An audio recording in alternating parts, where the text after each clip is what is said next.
My sister announced she was pregnant for the 8th time. I was so fed up with raising her kids for her that I left.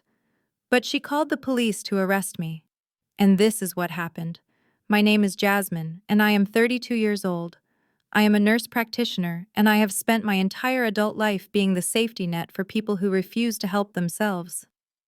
2 days ago, I found myself sitting in the back of a squad car with cold metal handcuffs biting into my wrists. Through the reinforced glass, I watched my younger sister, Tanisha, screaming at the officers, claiming I was a monster who had abandoned helpless children.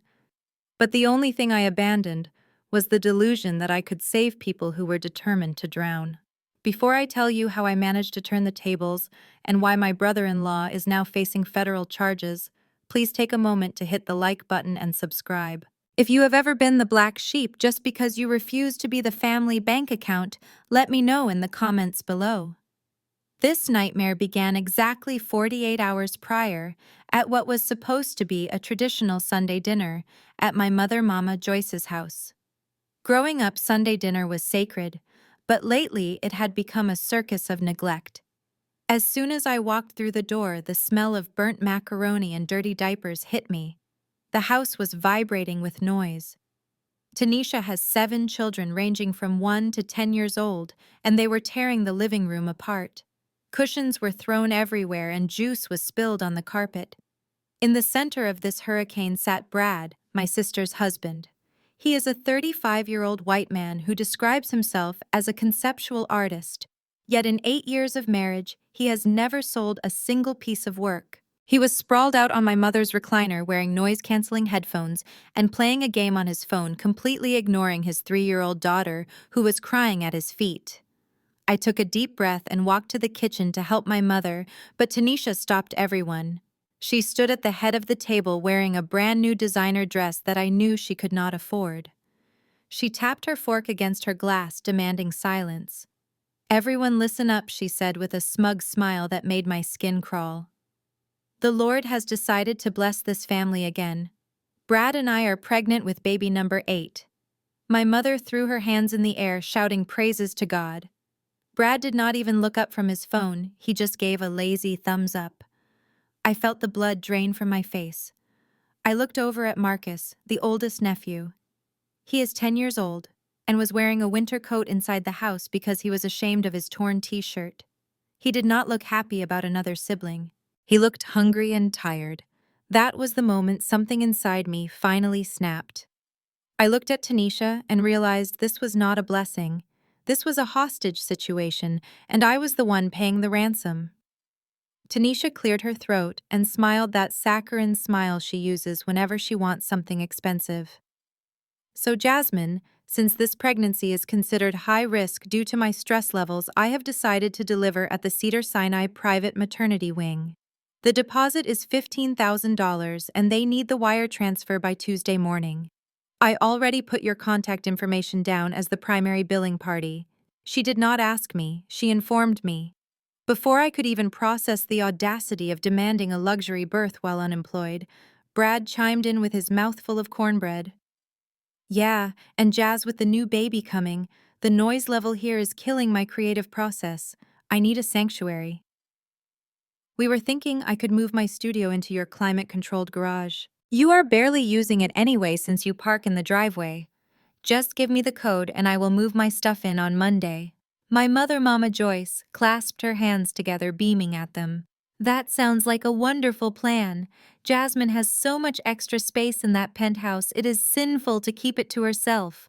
Family helps family, right, baby?" The room fell silent, waiting for my usual submission. In that silence, my mind began to replay every receipt I had collected over the last decade. The $3,000 I paid for Tanisha's car transmission so she could drive the kids to school, only to find out she was driving them to the mall. The $2,000 for Brad's bail when he got caught shoplifting art supplies.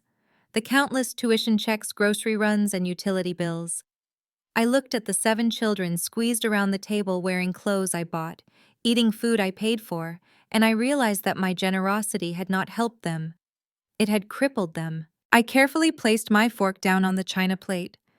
The clink echoed like a gavel striking a judge's bench. No.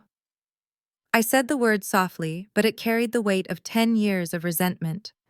Tanisha blinked, her false eyelashes fluttering rapidly. She let out a nervous, high-pitched laugh. Excuse me, I think the wine has gone to your head. I said I need the deposit by Tuesday. Or are you saying you want your nephew to be born in a state hospital like a pauper? I looked her dead in the eye. I am saying that I am not paying $15,000 for a birthing suite when you have state insurance. And Brad is certainly not moving into my garage to paint pictures that nobody buys. If you want a luxury berth, get a job. If you want a studio, pay rent. But the Bank of Jasmine is officially closed. The smile dropped from Tanisha's face, instantly replaced by a look of pure, unadulterated rage. She stood up so abruptly that her chair fell backward, crashing onto the floor. The silence in the dining room was heavy and suffocating. Tanisha stared at me with her mouth slightly open, unable to process the word no. It was a word she had rarely heard in her 30 years of life, especially not from me. She let out a sharp, incredulous laugh that sounded more like a bark. You are joking, right? She spat the words out.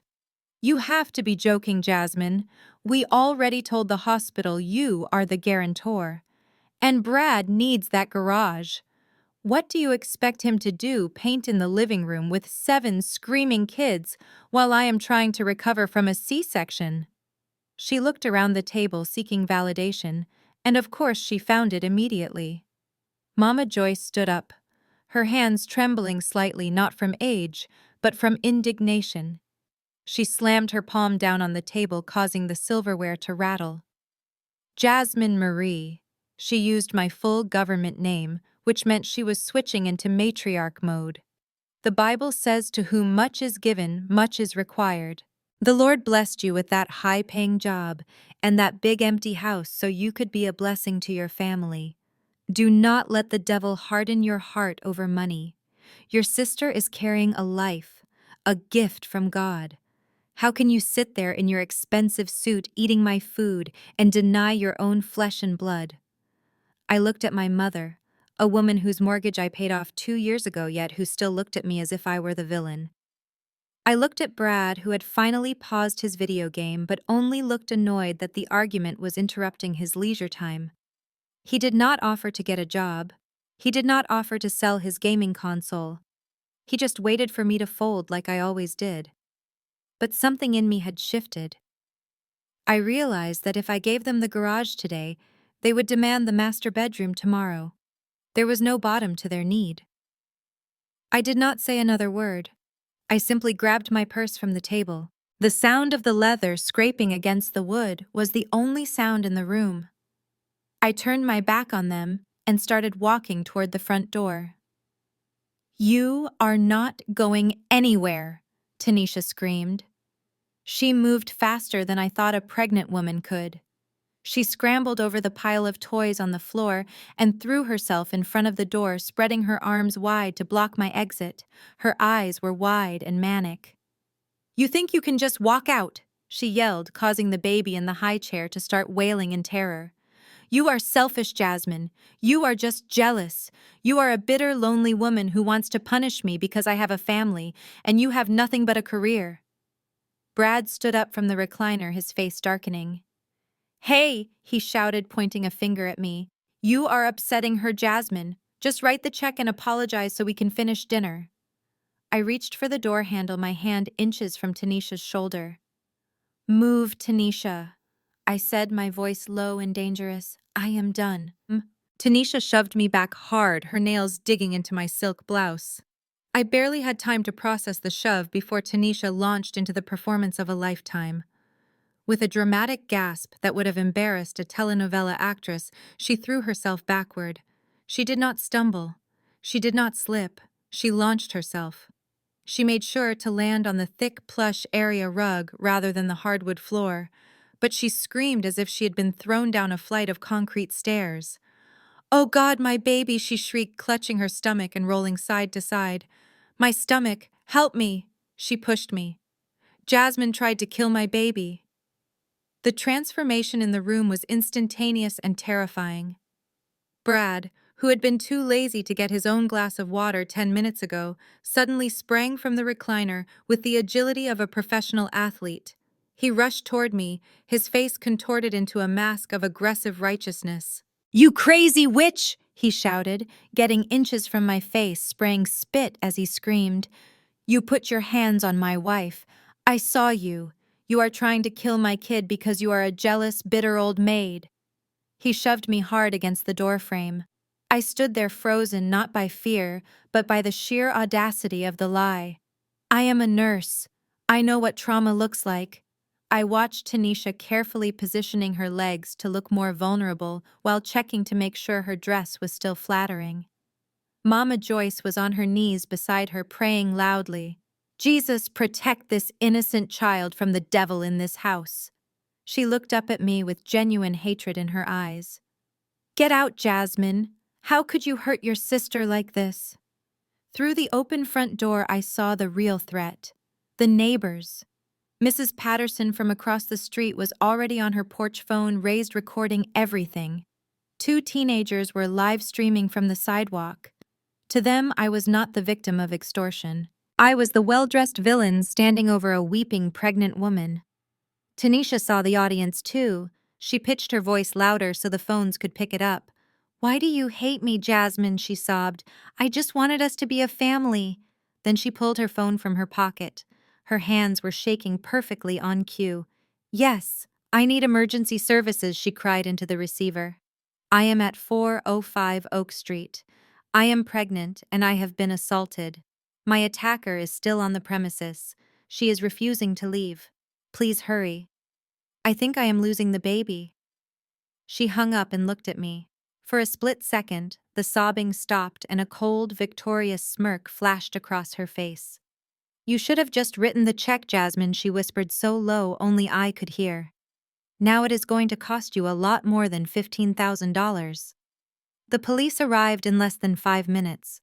Two officers walked through the front door, their hands resting near their holsters. The first was a tall, older man named Officer Miller, and the second was a younger woman, Officer Davis. Tanisha saw them and immediately turned up the volume on her performance. She pushed me. "Officer," she wailed, clutching her stomach as she lay on the rug. "She tried to kill my baby because she is jealous. Arrest her. Please get her away from me." Mama Joyce stood over her, pointing a trembling finger at me. "She has lost her mind, officer. She attacked a pregnant woman." Officer Miller stepped toward me, his face stern. "Ma'am, I need you to step back and put your hands where I can see them. We have a report of aggravated assault." He reached for the handcuffs at his belt. Brad stood in the corner smirking slightly, thinking he had finally won. He thought I would panic. He thought I would scream. Instead, I calmly reached into my pocket. Officer Miller tensed up, but I moved slowly. "I am not reaching for a weapon, officer." I said, my voice steady and cold. "I am reaching for the truth."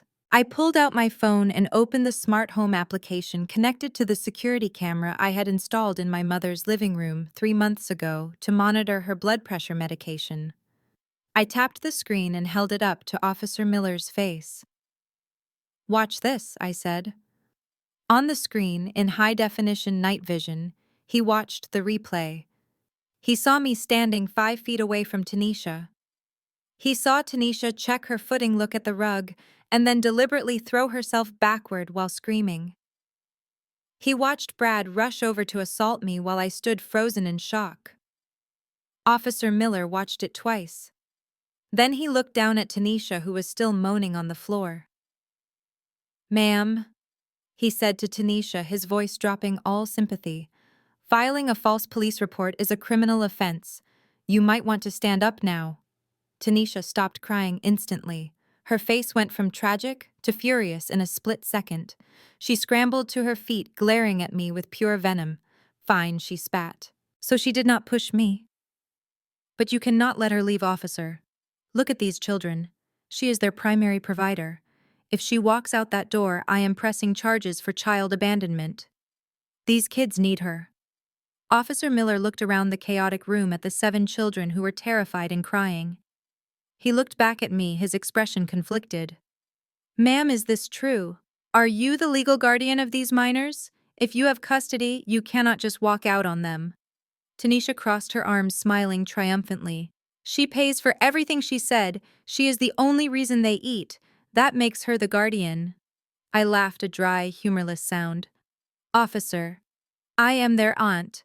I am the woman who has paid their rent, their tuition, and their medical bills for 10 years because these two refuse to work. But I have never signed a single adoption paper. I pulled up a digital copy of the lease agreement on my phone. Here are the tenants: Tanisha and Brad. They are the parents. They are the legal guardians. I am just the bank. And the bank has just been closed permanently. Officer Miller looked at the documents and then looked at Brad, who was trying to shrink into the wallpaper. Sir, he barked, step up and take control of your children. Your sister-in-law is free to go. I turned on my heel and walked out the front door into the cool night air, leaving the chaos where it belonged. Behind me, I walked out of my mother's house, and the silence of the evening felt like a physical weight lifting off my chest. My hands were trembling not from fear, but from the adrenaline of finally severing the limb that had been poisoning me for a decade. I climbed into my car and locked the doors. The leather seat felt cool against my back. For a moment, I just sat there staring at the house where I grew up. The windows were glowing with warm yellow light, the very electricity that I paid for. Inside, they were probably laughing, believing that I would cool down in an hour and come back with my checkbook apologetic and submissive. They were wrong. I pulled my phone from my purse and dialed the number on the back of my Platinum American Express card. The automated voice asked for my reason for calling. I spoke clearly and without hesitation. I need to remove an authorized user. Tanisha Jackson. Yes, effective immediately. The representative asked if the card had been lost or stolen. I looked at the house again. Stolen, I whispered. It has been stolen for years. As soon as the representative confirmed the cancellation, my phone buzzed with a notification. It was an attempted transaction. $200 at a liquor store just down the street from my mother's house. Brad had wasted no time trying to stock up for his celebration. I stared at the words on the screen. Transaction declined. A cold, satisfied smile touched my lips. Next, I opened my banking app. I transferred every cent from the joint emergency fund account I shared with my mother into my personal savings. That was $15,000 gone from their grasp in seconds. Then came the hardest call. The power company. The account for 405 Oak Street was in my name because my mother's credit was ruined years ago.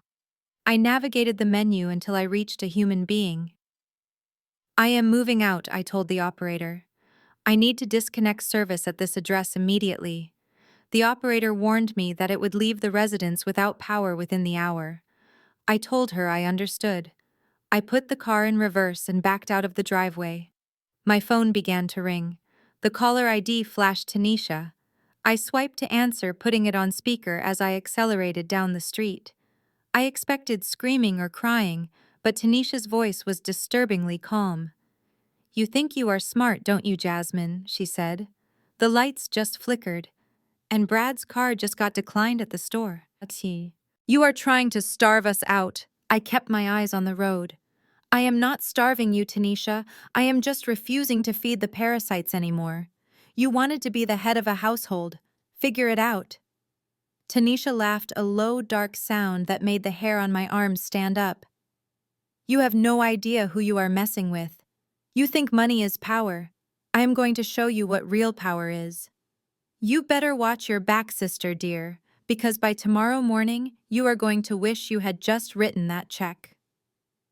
The line went dead. I gripped the steering wheel tighter. I knew this was not an empty threat. Tanisha was lazy when it came to work, but when it came to revenge, she was the hardest working woman I knew. The next morning, I arrived at the clinic hoping that the sterile environment of the oncology wing would provide a shield against the chaos of my personal life. I was wrong. I was in the middle of reviewing a patient chart at the nurse's station when the double doors at the end of the hallway burst open. The respectful silence of the ward was shattered not by a medical emergency, but by the shrill voice of my sister. "There she is," Tanisha screamed, pointing a manicured finger at me from 50 feet away. "There is the woman who is letting her own flesh and blood starve to death while she plays doctor." I froze. Beside her, Mama Joyce was clutching a large leather-bound Bible to her chest, wearing her most expensive Sunday hat on a Tuesday morning, looking like a grieving mother. They marched down the hallway, ignoring the visiting hours sign and the receptionist who was frantically trying to stop them. Tanisha was wearing a tight shirt that emphasized her baby bump, and she made sure to hold her back and waddle dramatically for maximum effect. Everyone stopped what they were doing. "Dr. Henderson." My supervising physician looked up from his computer, his reading glasses sliding down his nose. "Jasmine, what on earth is going on here?" he asked, his voice tight with disapproval.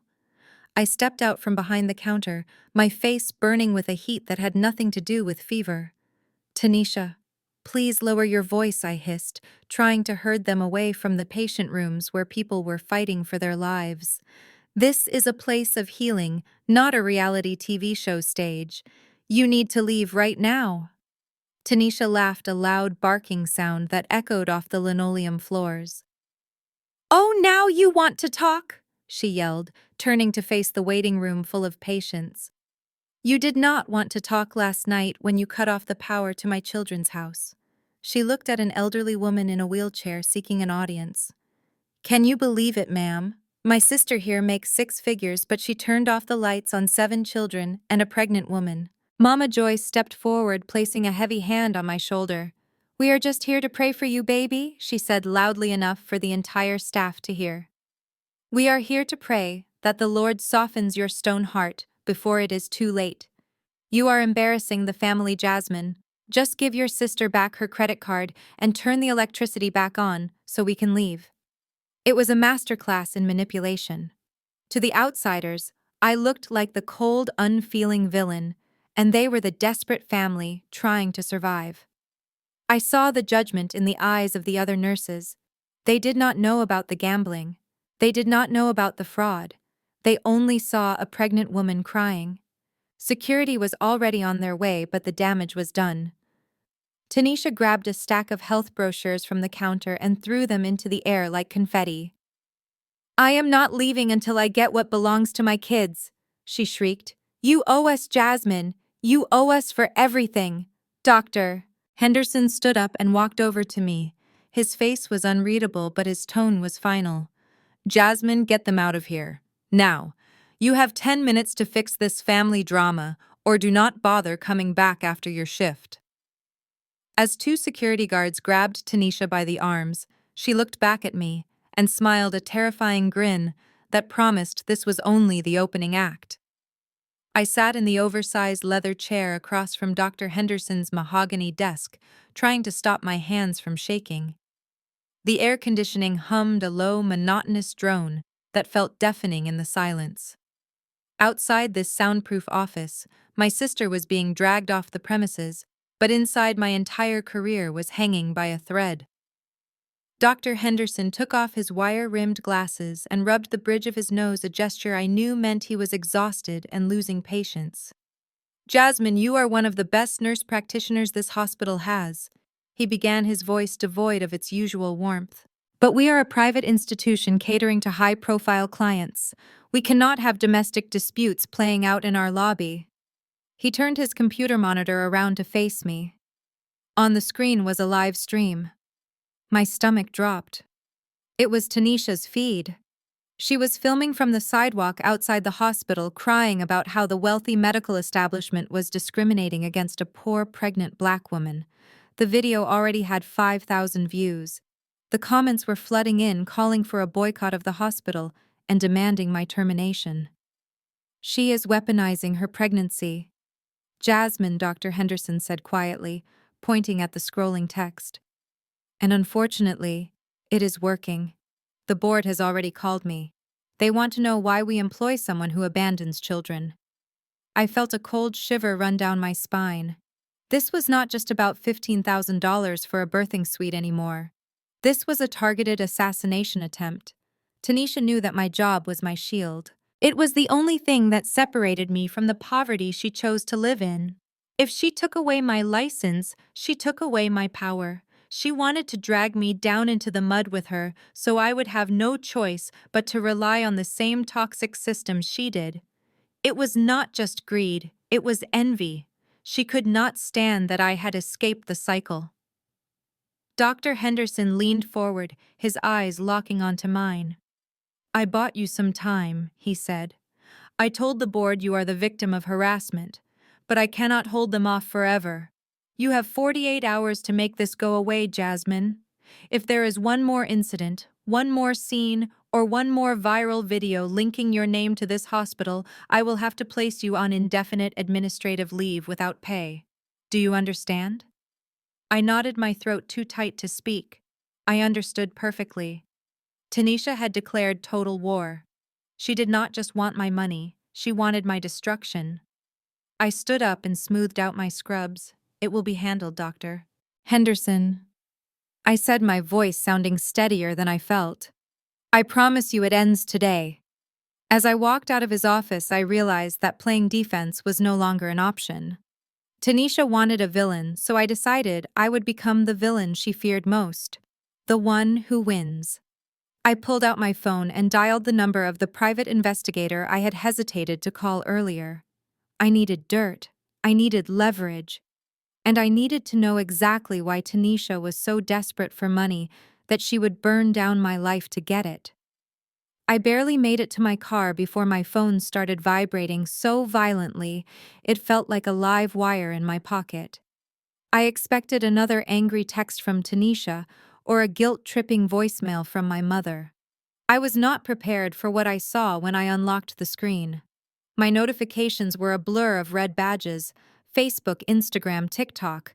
They were all exploding. At the top of my feed was a post shared by Brad. It had been up for only 2 hours, and it already had 10,000 shares. The title of the post was "The Heartbreaking Truth About My Wife's Sister." Beneath the caption was a photo of me taken at a family barbecue 3 years ago. In the picture, I was laughing, holding a glass of champagne. Brad had cropped the image to make me look drunk and careless. Then came the text. It was a masterpiece of fiction. Brad claimed that when our grandmother passed away, she had left a secret inheritance intended for the grandchildren's education. He wrote that I, as the executor of the estate, had manipulated the legal documents to steal the entire fortune for myself, leaving Tanisha and his 7 children destitute. I sat in the driver's seat of my Mercedes, gripping the phone until my knuckles turned white. There was no secret fortune. My grandmother died with $2,000 in her bank account and a house full of love. I paid for her funeral. I paid off her outstanding medical debts. The only inheritance I received was her collection of porcelain angels and the trauma of watching my family fight over scraps. But the internet did not know that. They only saw Brad's sob story about a struggling artist trying to feed his family while his greedy sister-in-law lived in a penthouse on stolen money. I scrolled down to the comments, and my stomach turned. They were vile. Complete strangers were calling for my nursing license to be revoked. People were posting the address of the clinic, urging others to harass me until I returned the money. One comment read, "Eat the rich." Another said, "She looks evil. I hope she loses everything." Brad had successfully weaponized the internet's hatred of inequality against me. He had turned his own laziness into a victim narrative. For a moment, I felt a wave of panic. How do you fight a lie that big? How do you prove you did not steal money that never existed? But then I looked closer at the post. Brad had included a link to a GoFundMe page titled "Help the Jackson Family Survive." The goal was set at $50,000. In 2 hours, they had already raised $5,000. Suddenly, the pieces clicked into place. This was not just revenge. This was a grift. Brad did not care about the truth. He cared about the cash flow. He was using my reputation as kindling to keep his fire warm. I took a screenshot of the post and the donation page. Then I opened my contacts and found the number for the private investigator I had hired earlier. Brad wanted to talk about hidden finances. He wanted to talk about stealing. Fine. If he wanted to play detective on social media, I was going to play detective in real life. I started the engine and pulled out of the parking lot. I was not going home to hide. I was going to find out exactly where that $5,000 was going because I knew for a fact it was not going to feed those kids. I drove across town to the apartment complex where Tanisha and Brad had been living before their so-called financial collapse. Tanisha had told the entire family that the landlord was a heartless tyrant who had evicted them simply because they were a few days late on rent due to medical bills. I parked my car across the street and watched the building. It was a well-maintained complex with manicured hedges and a fresh coat of paint. It certainly did not look like the slum Tanisha had described to Mama Joyce to elicit sympathy. I saw an older man with a clipboard walking near the entrance inspecting the flower beds. That had to be Mr. Russo, the building manager. I stepped out of my car and approached him. When I introduced myself as Tanisha's sister, his expression instantly hardened. He looked like he was about to call the police. I raised my hands in a gesture of peace. I am not here to cause trouble, Mr. Russo. I just want to clear up some confusion regarding the eviction. My sister claims she was removed because of financial hardship. I am willing to settle any outstanding balance she might have left behind. Mr. Russo let out a harsh, bitter laugh. Hardship, he repeated, shaking his head in disbelief. Is that what she told you? Lady, your sister did not get evicted because she was broke. She got evicted for running an illegal subletting operation out of my property. I stared at him, unable to comprehend what he was saying. He pulled a folded piece of paper from his clipboard and handed it to me. It was a copy of the eviction notice.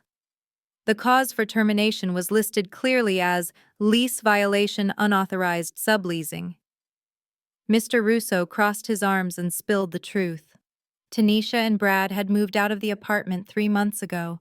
They had secretly moved into my mother's house claiming they were destitute, but they had kept the keys to this apartment.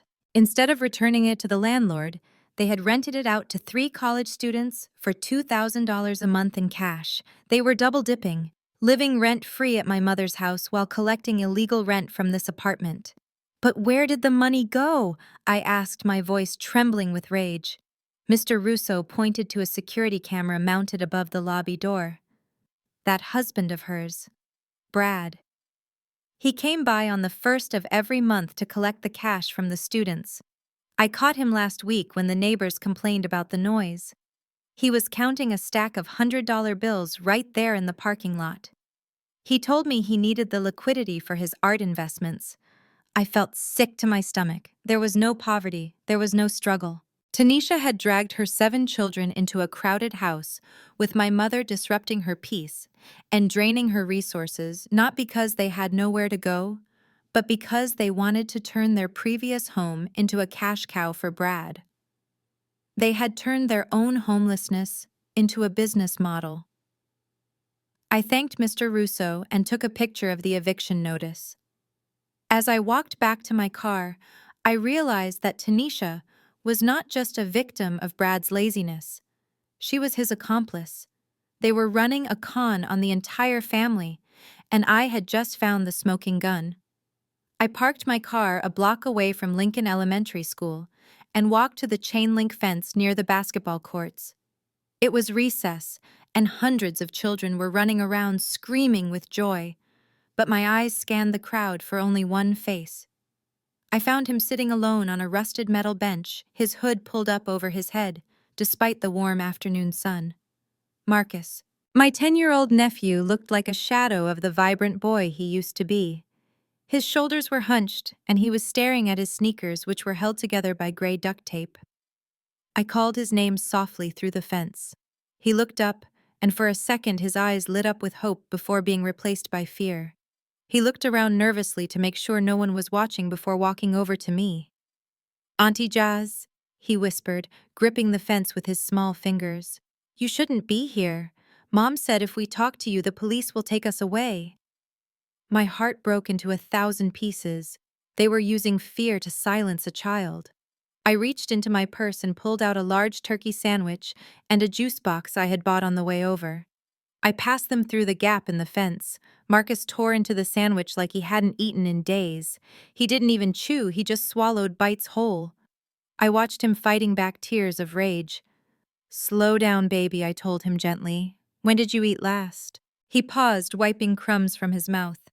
"I had dinner last night," he mumbled. A slice of pizza. Dad said we have to skip breakfast now. He says groceries are too expensive because of inflation.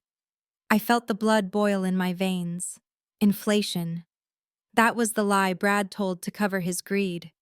But Marcus wasn't finished. He looked down at his taped shoes and then back at me, his eyes filling with tears.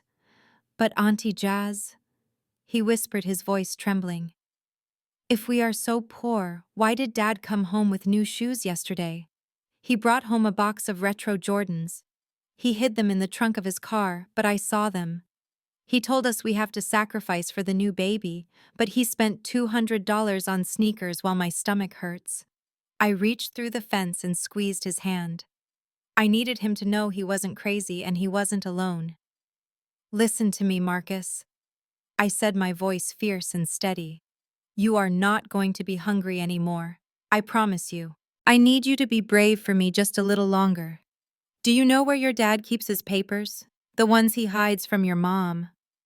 Marcus nodded slowly, wiping his nose on his sleeve.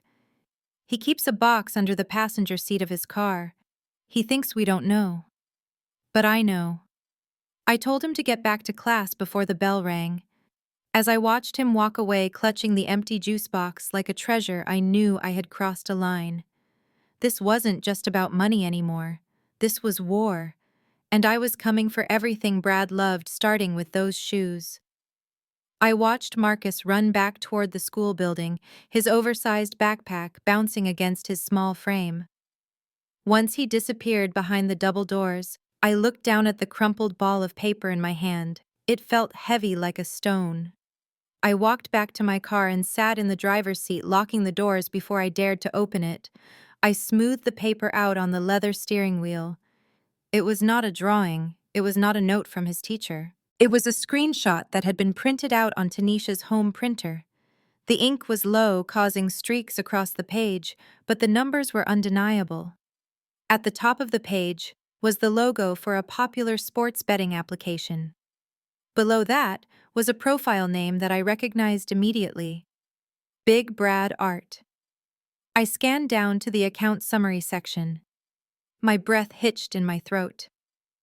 In bold red letters next to the words "Outstanding Balance" was a negative sign followed by the number $21,450. I stared at the number, blinking rapidly, trying to make sense of the zeros.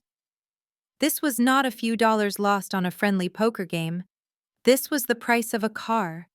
This was a year of tuition at a state university. Suddenly, everything clicked into place.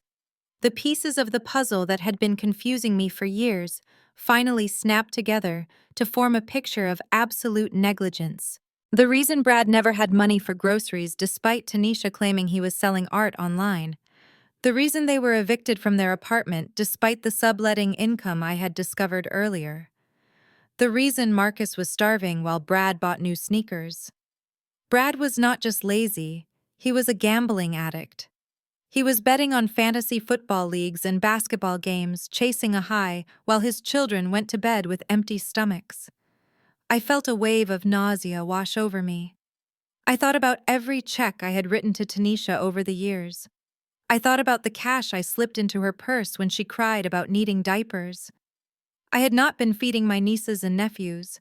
I had been funding Brad's addiction. I had been the enabler keeping his account active so he could lose more money. The $20,000 on this paper was likely just the tip of the iceberg. If he owed this much to a legal app, I could only imagine what he might owe to loan sharks or credit card companies. I pulled out my phone and took a high-resolution photo of the paper, making sure the account name and the balance were clearly visible. Then I carefully folded the original and placed it in the hidden compartment of my glove box. This was no longer just a family dispute about boundaries. This was proof of financial endangerment. Brad was drowning, and he was using his children as life rafts. I started the engine, my hands gripping the wheel so tight my knuckles turned white. Tanisha had called me selfish for cutting them off. But now I knew the truth. Cutting them off was the only way to stop the bleeding. I needed to find out how deep this hole really was, and to do that I needed a professional.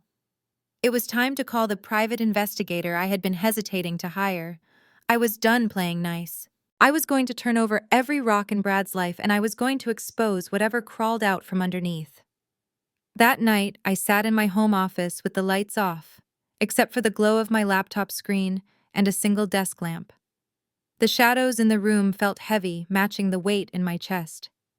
I had the photo of the gambling debt on my screen, but I knew it was just one thread in a much larger tapestry of lies. Brad had always been vague about his past. He claimed he was a free spirit who rejected his family's corporate lifestyle in Connecticut to pursue art. For years, we bought that story. But looking at the $20,000 debt, I realized he wasn't a rebel. He was a runaway. I opened a secure browser window and typed in a number I had saved years ago but never used. It belonged to Marcus Vance, a private investigator who had helped a colleague of mine during a messy divorce. He answered on the second ring, his voice gravelly and professional. I didn't waste time with pleasantries. I told him I needed a full background check on Bradley Thomas Wentworth. I needed financial records, criminal history, and most importantly, I needed to know why a man with the last name Wentworth, a name associated with old money and Ivy League schools, was living in his mother-in-law's basement in Atlanta. Vance was efficient. He told me he would start immediately, but warned me that digging into wealthy families often triggered alarms. I told him I didn't care. I transferred the retainer fee and sat back in my chair watching the transaction complete. I felt a strange mix of guilt and power. Tanisha would call this a betrayal. She would say I was spying on family, but Tanisha had forfeited the right to privacy when she tried to destroy my career to fund her husband's secrets. 3 hours later, my secure email chimed. Vance moved fast. The subject line simply read, "Preliminary Report." I clicked it open, and my breath caught in my throat. Attached was a series of court documents from 5 years ago. They were sealed juvenile records that Vance had somehow accessed along with police reports from Connecticut. The narrative that unfolded on my screen was not one of a misunderstood artist. It was a rap sheet, petty theft, forgery, and a restraining order filed by not a stranger, but by his own parents. I leaned closer to the screen, reading the details. The restraining order wasn't just for harassment. It cited financial elder abuse. Brad hadn't just rejected his parents' money, he had tried to steal it. He had forged checks in his grandmother's name to pay off bookies in New York. His parents hadn't cut him off because he wanted to paint. They cut him off because he was a predator. And now he had found a new host. My family. The realization made me cold. I wasn't just dealing with a lazy brother-in-law. I was dealing with a professional con artist who had been refining his craft for a decade. And Tanisha was his willing accomplice or his biggest victim. I needed to find out which one it was before I burned them both down. My hands were shaking as I closed the file from the private investigator. If Brad was capable of stealing from his own grandmother, then nothing was off limits. A cold knot of dread formed in my stomach as I opened a new tab on my browser. I typed in the address for the National Credit Bureau. I had not checked my credit score in 6 months because I paid every bill on time and had zero debt. Or so I thought. When the page finally loaded, I felt the blood drain from my face. My credit score, which had been a perfect 820 just half a year ago, was now sitting at 540. It was in the red zone, the danger zone. I clicked on the full report, and the screen filled with a sea of red warning banners. Total outstanding debt, $85,000. I stared at the number blinking rapidly, trying to make sense of it. I did not have a mortgage. I paid off my car years ago. My student loans were cleared. Yet here they were. 3 separate federal student loans taken out in the last 2 years, totaling $40,000. And below that were 5 credit cards: Visa, MasterCard, American Express. All of them opened in my name, and all of them maxed out to their absolute limit. I clicked on the details of the student loans. They were for an online unaccredited art and design university, the kind of place that accepts anyone with a pulse and charges Ivy League prices. Brad. It had to be. But how? How did they get past the security checks? Then I saw the billing address listed on the accounts. It was not my penthouse address. It was not even my mother's address. It was a P.O. box in East Atlanta. I cross-referenced the box number with the report the private investigator had just sent me. It was a match. Brad had rented a P.O. box solely to intercept the mail for the fraudulent accounts he opened in my name. The realization hit me like a physical blow. This was not just borrowing money. This was identity theft. This was a federal crime. Tanisha and Brad had stolen my social security number, likely from old tax documents I kept at my mother's house. They had impersonated me online, signed electronic promissory notes, and spent the last 2 years living a lifestyle they could not afford on my credit. That vacation to Miami Tanisha posted about last year, paid for by me. The new gaming setup Brad bragged about, paid for by me. I felt a scream building in my throat, but I swallowed it down. Screaming would not fix my credit score. Screaming would not pay off $85,000 of fraudulent debt. I printed every single page of the report. The sound of the printer rhythmically spitting out page after page of evidence was the only sound in the apartment. I stacked the papers into a neat pile. This was the smoking gun. This was the proof that Mama Joyce could not pray away. I grabbed my car keys.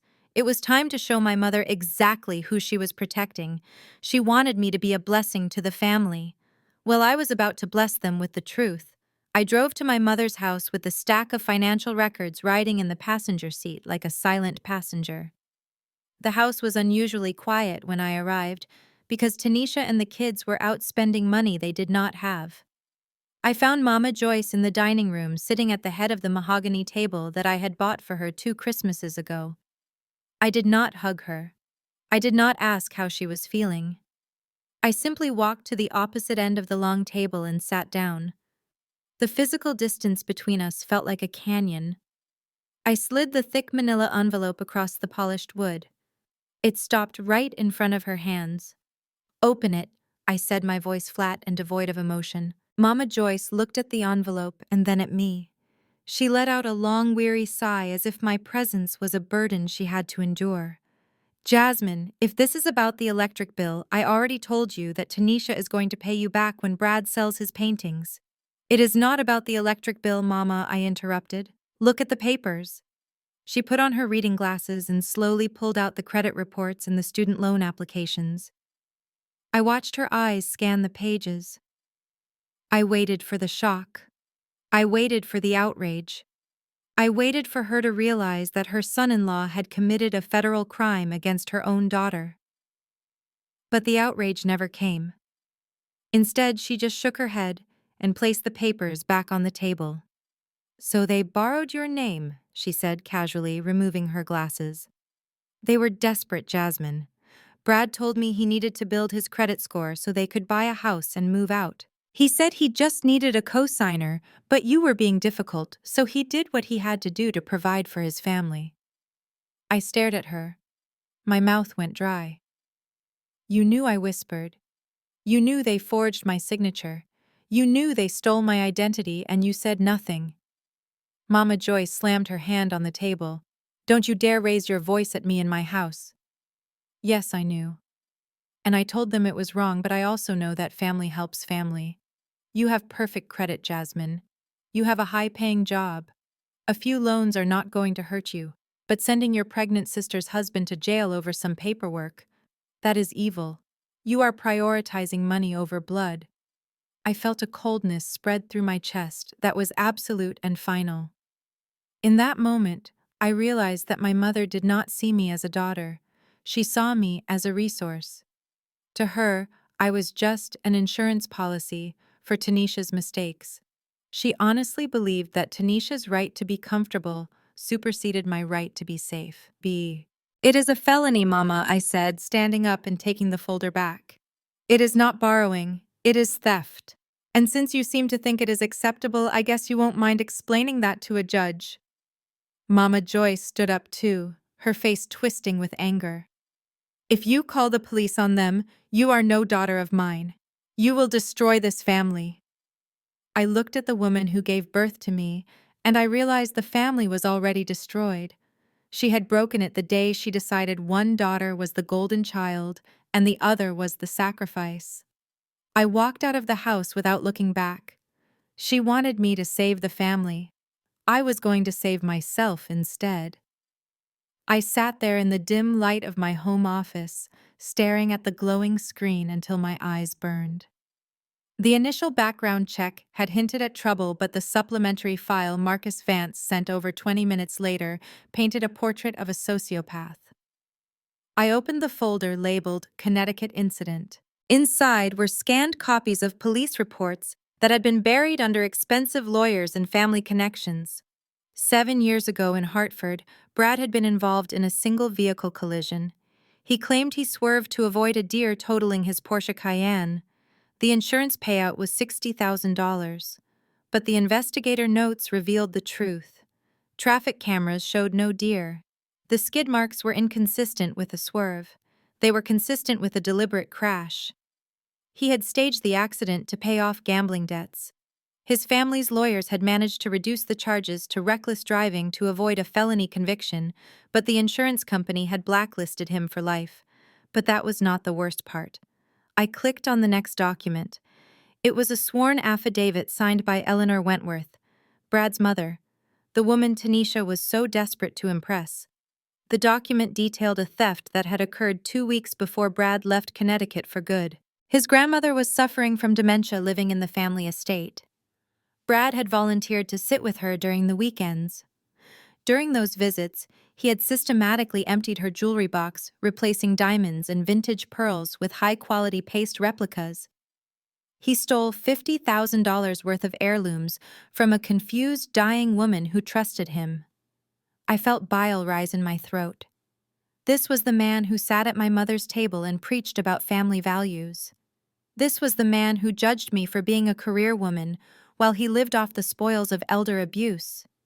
His parents had not just cut him off financially, they had exiled him to protect the rest of the clan. They gave him a choice: leave the state and never come back or face prosecution. He chose to run.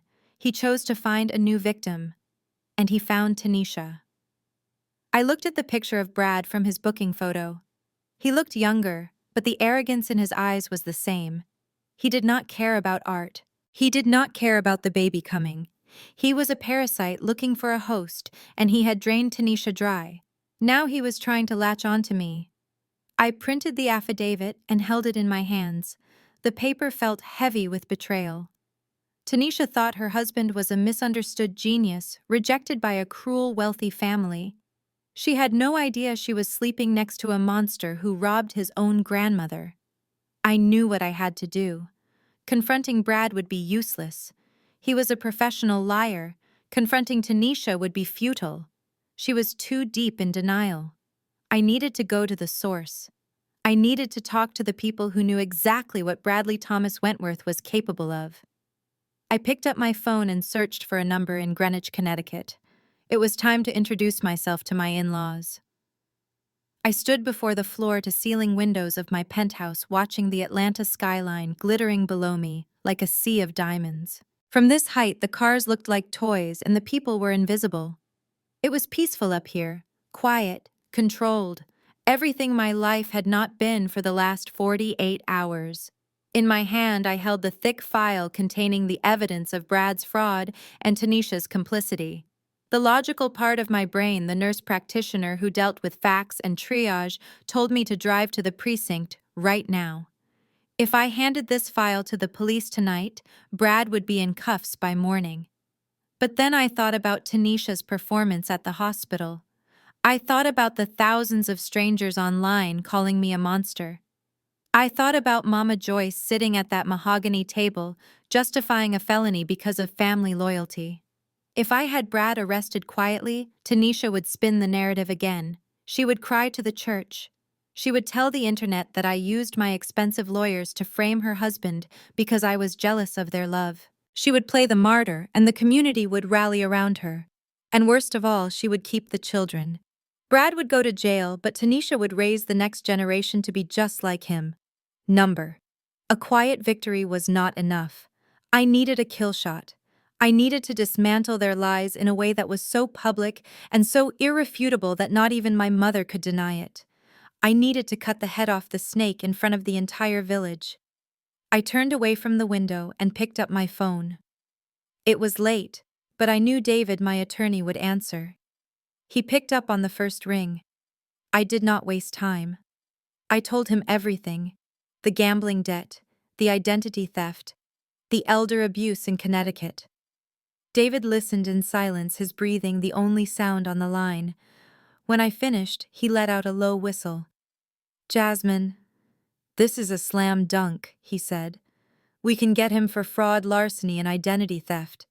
We can get Tanisha for conspiracy, but custody is trickier. Unless you can prove the children are in immediate danger, the courts usually side with the mother."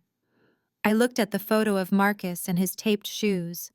"I am going to prove it, David," I said, my voice cold and hard. "But I need a venue. I need a stage where they feel safe enough to brag, safe enough to reveal exactly who they are. I am going to throw Tanisha the baby shower of her dreams. I want you to prepare the custody papers and have the police on standby, but do not serve them yet. I want everyone there. His parents, the church, the neighbors. When I take them down, I want witnesses." David hesitated. "You are playing a dangerous game, Jasmine. If this goes wrong, you could be seen as malicious." I smiled at my reflection in the glass. "It won't go wrong," I assured him. "Because for the first time in my life, I am not trying to be the good daughter. I am being the surgeon. And sometimes to save the patient, you have to cut them open." I hung up the phone. The plan was set. Now I just had to make the hardest call of my life. I had to call my sister and pretend that I had surrendered. I took a deep breath and closed my eyes for a moment, summoning every ounce of acting ability I possessed. I needed to sound broken. I needed to sound like the submissive, dutiful sister they had trained me to be for 30 years. I needed to sound like I had lost. I dialed Tanisha's number and waited. It rang 4 times before she answered. She did not say hello. She simply breathed into the phone, waiting for me to speak first, enjoying the power dynamic she thought she held. "Tanisha," I said, my voice trembling with a carefully manufactured hesitation. "I have been doing a lot of thinking since I left Mama's house. I was wrong. The silence on the other end was deafening, but I pushed through. I was just so stressed with work and the shock of the news. I reacted poorly. I should not have cut off the lights. I should not have frozen the cards. You are my sister, and that baby is my blood. I don't want to lose you over money." I heard a muffled sound in the background, likely Tanisha putting her hand over the receiver to whisper to Brad. When she came back on the line, her voice was still icy, but I could hear the curiosity. "Well, you certainly have a funny way of showing love, Jasmine." Brad is still furious. He says he is going to talk to a lawyer about emotional distress. I swallowed the urge to laugh. "Tell him, please don't do that," I pleaded. "I want to make it right. I want to fix this. Look, I know you wanted that birthing suite, and I know things have been tight. So I want to make you a peace offering. I want to throw you the baby shower. Not a backyard barbecue. I mean, a real event. I am talking about the platinum package at the St. Regis Hotel. Catered dinner, live music, professional photography. I want to introduce you and Brad to society properly. I want to show everyone that the Jackson family is thriving." The change in the atmosphere was instantaneous. I could practically hear Tanisha's greed salivating through the phone line. "The St. Regis," she repeated, her voice dropping an octave. "You mean the ballroom with the crystal chandeliers? The one where the mayor had his daughter's wedding?" "Yes," I said. "The very same. I will pay for everything. The venue, the food, the designer dress you wanted, all of it. I just want us to be a family again, and I want Brad to be there standing by your side so I can publicly apologize to him too." Tanisha let out a long, dramatic sigh, feigning reluctance. Well, I guess if you are truly sorry, we can consider it. But Brad's parents need to be invited. He wants them to see that we are doing well. I smiled a cold, predatory smile that Tanisha could not see. That is a wonderful idea, I said. I will send the invitations myself. We will make sure the Wentworths are front and center. We finalized the details in 10 minutes. Tanisha went from threatening to sue me to demanding a lobster tower and a specific brand of champagne. She took the bait hook, line, and sinker. She was so blinded by the promise of luxury and public validation that she did not ask why I had changed my mind so quickly. She did not question the sudden generosity. She just saw dollar signs. I hung up the phone and the mask of the apologetic sister vanished instantly. My face returned to stone. They wanted a show. I was going to give them the greatest show of their lives. And when the curtain fell, they would wish they had never answered the phone. I had barely placed my phone on the marble countertop when it began to vibrate again. It was not a call this time. It was a barrage of text messages.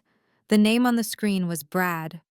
For a man who claimed to be traumatized by my financial abuse 24 hours ago, he certainly recovered quickly once the word luxury was mentioned. I picked up the phone and watched the demands roll in like a ticker tape of greed.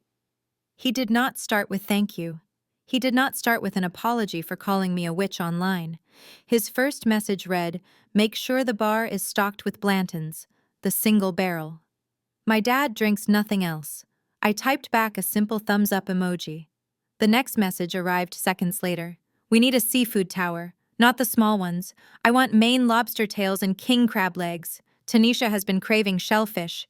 I almost laughed out loud. Tanisha was allergic to shellfish. Brad wanted the lobster for himself. He wanted to sit at the St. Regis cracking crab legs like a king while I footed the bill. I replied, "Done. Anything else?" Then came the message I had been waiting for. The message that sealed his fate. Brad wrote, "I am going to invite my parents. They need to fly in from Connecticut. Since we are doing this at the St. Regis, I think it is time they see how well we are doing. I want them to see that I made it without their help. Make sure they are seated at the head table with us." I stared at the screen, feeling a cold thrill run down my spine. Brad was walking right into the trap. He genuinely believed that if he threw a fancy enough party, his parents would forget that he stole their jewelry and wrecked their car. He thought the St. Regis ballroom would act as a smokescreen for his failures. He wanted to use my money to cosplay as a successful provider. He had no idea that I had already spoken to his mother. He had no idea that the only reason they would agree to come was not to celebrate him, but to help me destroy him. I typed back, "That is a wonderful idea, Brad. I will make sure the travel arrangements are first class. Send me their contact info." A few seconds later, he sent the numbers. Then he sent one final message. "Also bring your checkbook to the party.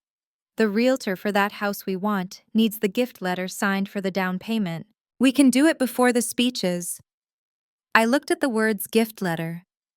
In the world of real estate, that was a document stating that the money given for a down payment was a gift and not a loan. He wanted me to sign away $50,000 legally so he could buy a house in his name. He was trying to lock me into a financial corner before the cake was even cut. I replied, "No problem. I will have everything ready." I set the phone down. The stage was set. He wanted lobster. He wanted top-shelf bourbon.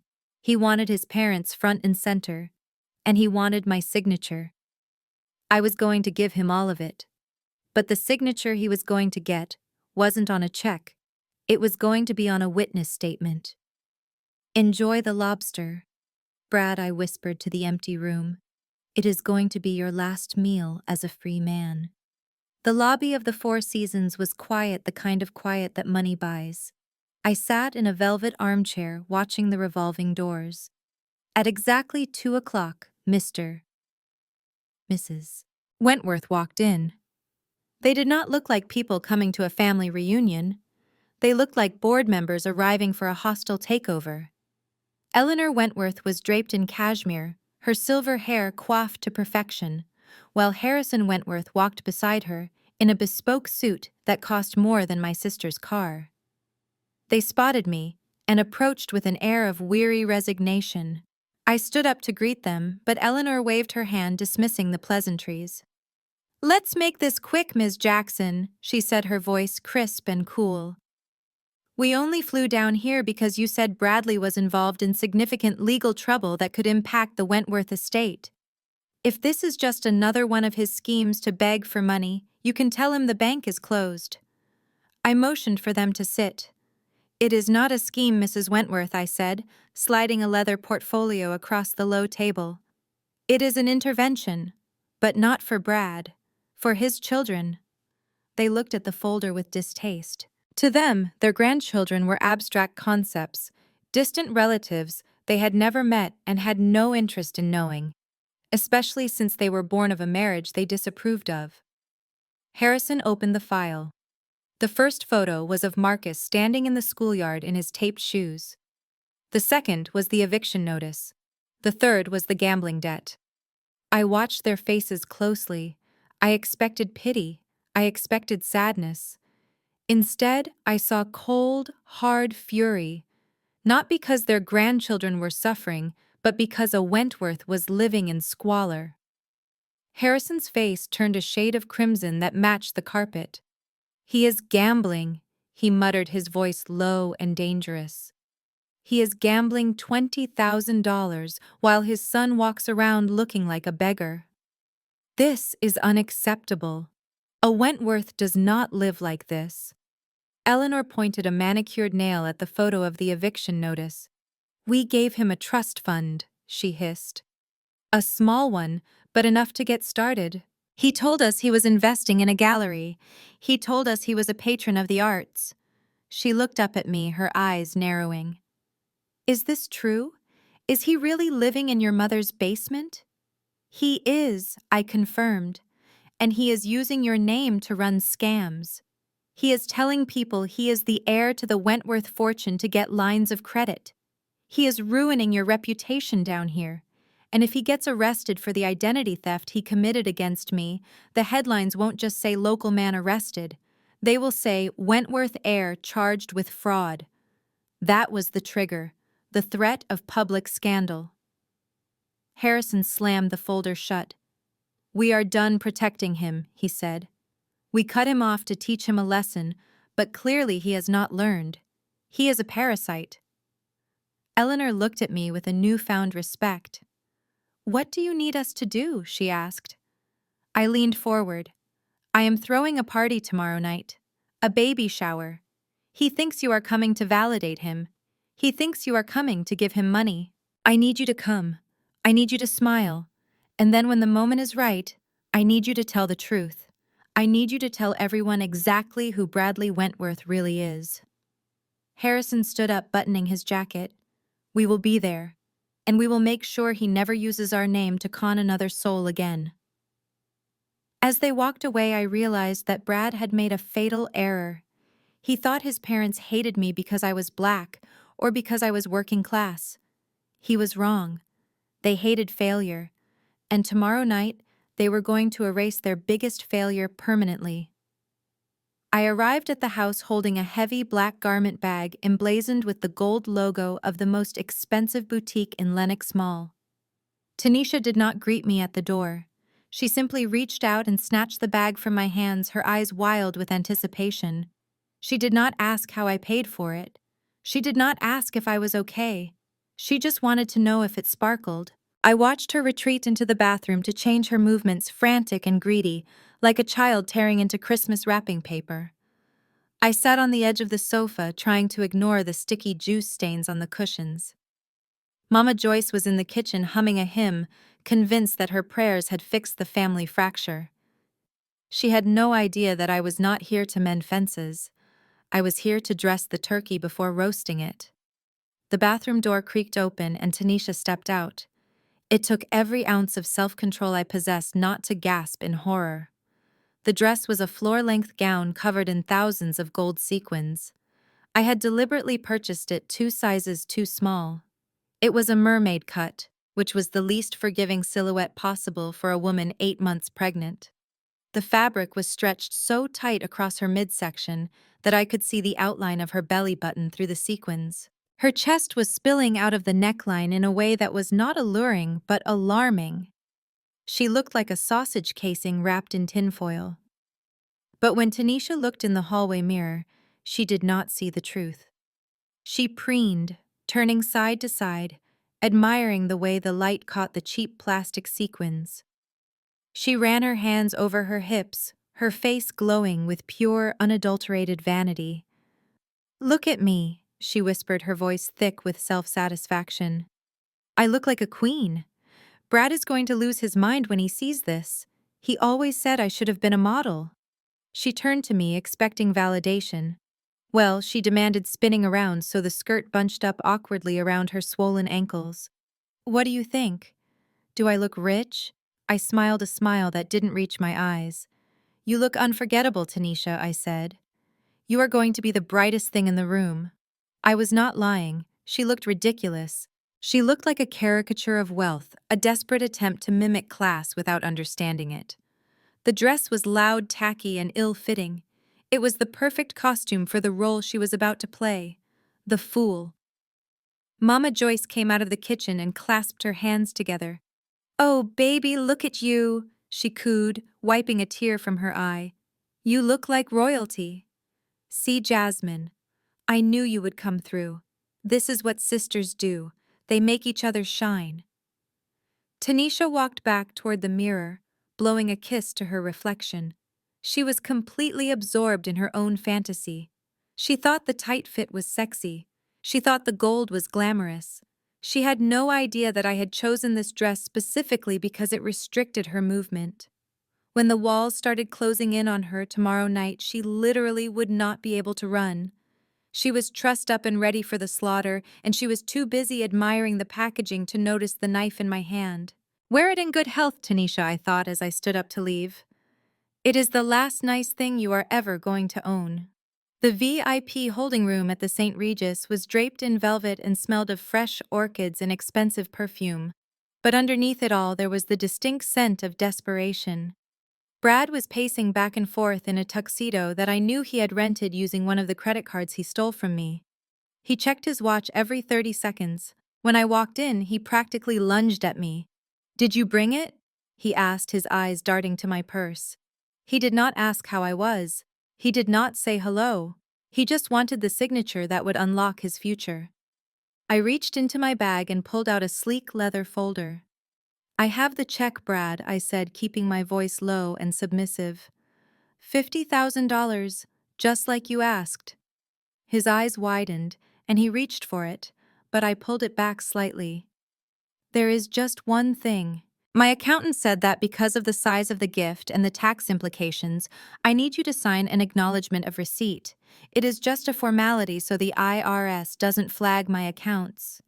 I produced a document that I had prepared with my lawyer only hours ago. It was dense, single-spaced, and filled with legal jargon. Brad scoffed, rolling his eyes. "You and your rules, Jasmine. You always have to make everything complicated. Just give me the pen." He did not sit down to read the document. He did not put on his glasses. He did not scan the clauses. He was looking past the paper at the check sitting on the table. In his mind, he was already spending the money. He was already imagining the look on his father's face when he announced he was buying a mansion. He grabbed the Mont Blanc pen from my hand and scribbled his signature on the line marked "Recipient." I watched the ink dry. It was the most beautiful thing I had ever seen. Brad thought he was signing a receipt for a gift. In reality, he had just signed a confession of judgment. By signing that paper, he had legally acknowledged that the $50,000 was not a gift, but a loan, and he had also accepted full liability for the $85,000 of debt he had racked up in my name. The fine print explicitly stated that he admitted to the identity theft and agreed to immediate wage garnishment and asset liquidation to repay me. He had just signed a confession to a felony and a repayment plan in one stroke. "There," I said, slipping the document back into my folder and handing him the check. "It is all yours." Brad snatched the check and kissed it, holding it up to the light. Finally, he breathed a look of pure triumph on his face. Finally, we are going to live the life we deserve. Tanisha turned away from the mirror where she had been admiring her sequins. Did you get it, baby? She asked. Brad nodded, smirking at me. I got it. And now we are going to go out there and show everyone who the real head of this family is. I stood there quietly, clutching my purse. The check I gave him was real, but I had put a stop payment order on it 10 minutes before I walked into the room. It would bounce the moment he tried to deposit it. But the document he signed was legally binding forever. He thought he had just won the lottery. I knew he had just signed his own death warrant. Shall we go? I asked, gesturing toward the ballroom doors where the music was already playing. Your guests are waiting. I slipped out of the ballroom through the service entrance, leaving the noise of the string quartet and the clinking champagne glasses behind me. The air outside was cool and smelled of exhaust and impending rain. I walked toward the far end of the valet lot where a nondescript black sedan was parked in the shadows away from the luxury sports cars and limousines. As I approached, the tinted window rolled down slowly, revealing a woman with a stern face and tired eyes. It was Mrs. Gable, the senior caseworker from Child Protective Services. I leaned against the car, trying to keep my posture casual in case anyone was watching. Is everything set? I asked, my voice barely above a whisper. Mrs. Gable looked down at a clipboard in her lap. We have reviewed the evidence you submitted, Miss Jackson. The eviction notices, the gambling debts, and the school reports regarding the children's malnutrition are compelling. But for an emergency removal tonight, we need to witness immediate endangerment or severe neglect. We cannot just storm in there because they are bad with money. I nodded, understanding the legal tightrope she was walking. You will get your proof, I promised her. Right now, my sister and her husband are ordering bottles of wine that cost more than their rent. They have 7 children inside that ballroom. I want you to watch what happens when the food comes out. Watch who eats and who does not. Watch who is supervising the toddler near the open balcony doors. Watch what happens when they get drunk and forget they are parents. Mrs. Gable pursed her lips and looked toward the glowing entrance of the hotel. We have 2 officers on standby around the corner, she said. If what you say is true, and these children are being neglected in a public setting while the parents are intoxicated, we will intervene. But be aware, Ms. Jackson, once we step in, there is no going back. The state takes custody. It is a traumatic process. I looked back at the hotel. Through the glass doors, I could see Tanisha laughing, her head thrown back, the sequins on her tight dress catching the light. She looked happy. She looked carefree.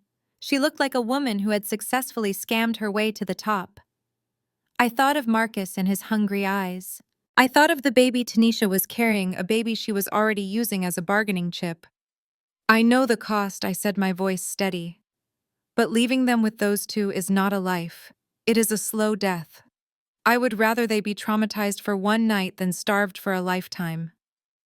Mrs. Gable nodded once, a sharp professional gesture. Go back inside. Give us the signal when you are ready. We will be watching. I turned and walked back toward the light and the music. My heart was pounding against my ribs like a trapped bird. I was about to unleash a government agency on my own family. I was about to turn a celebration into a crime scene.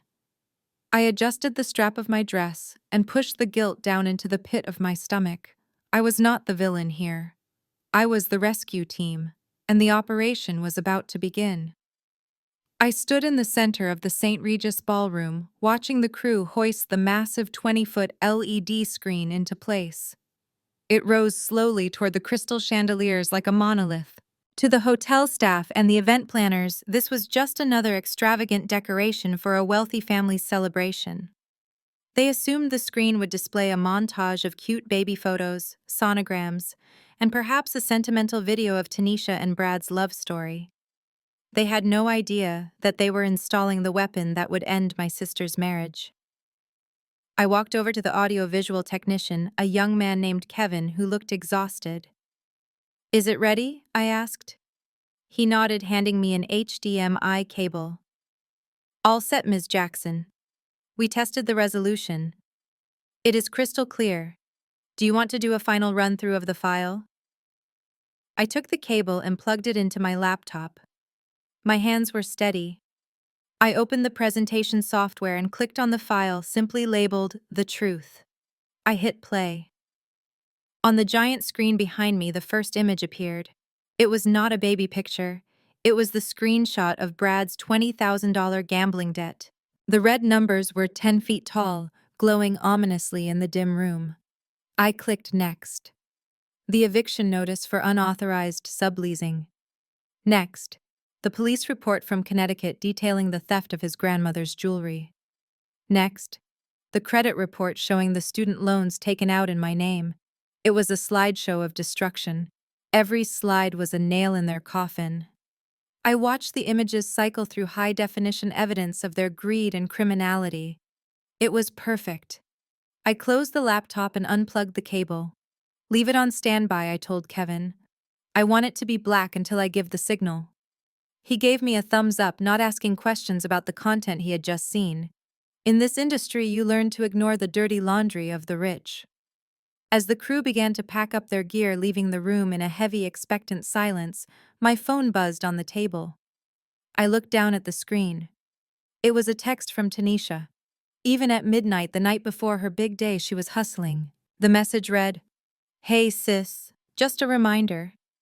Brad says to make sure the cash gift is in a discreet envelope. He does not want to walk around with a check. Also make sure the photographer gets a shot of us receiving it. We want to frame it."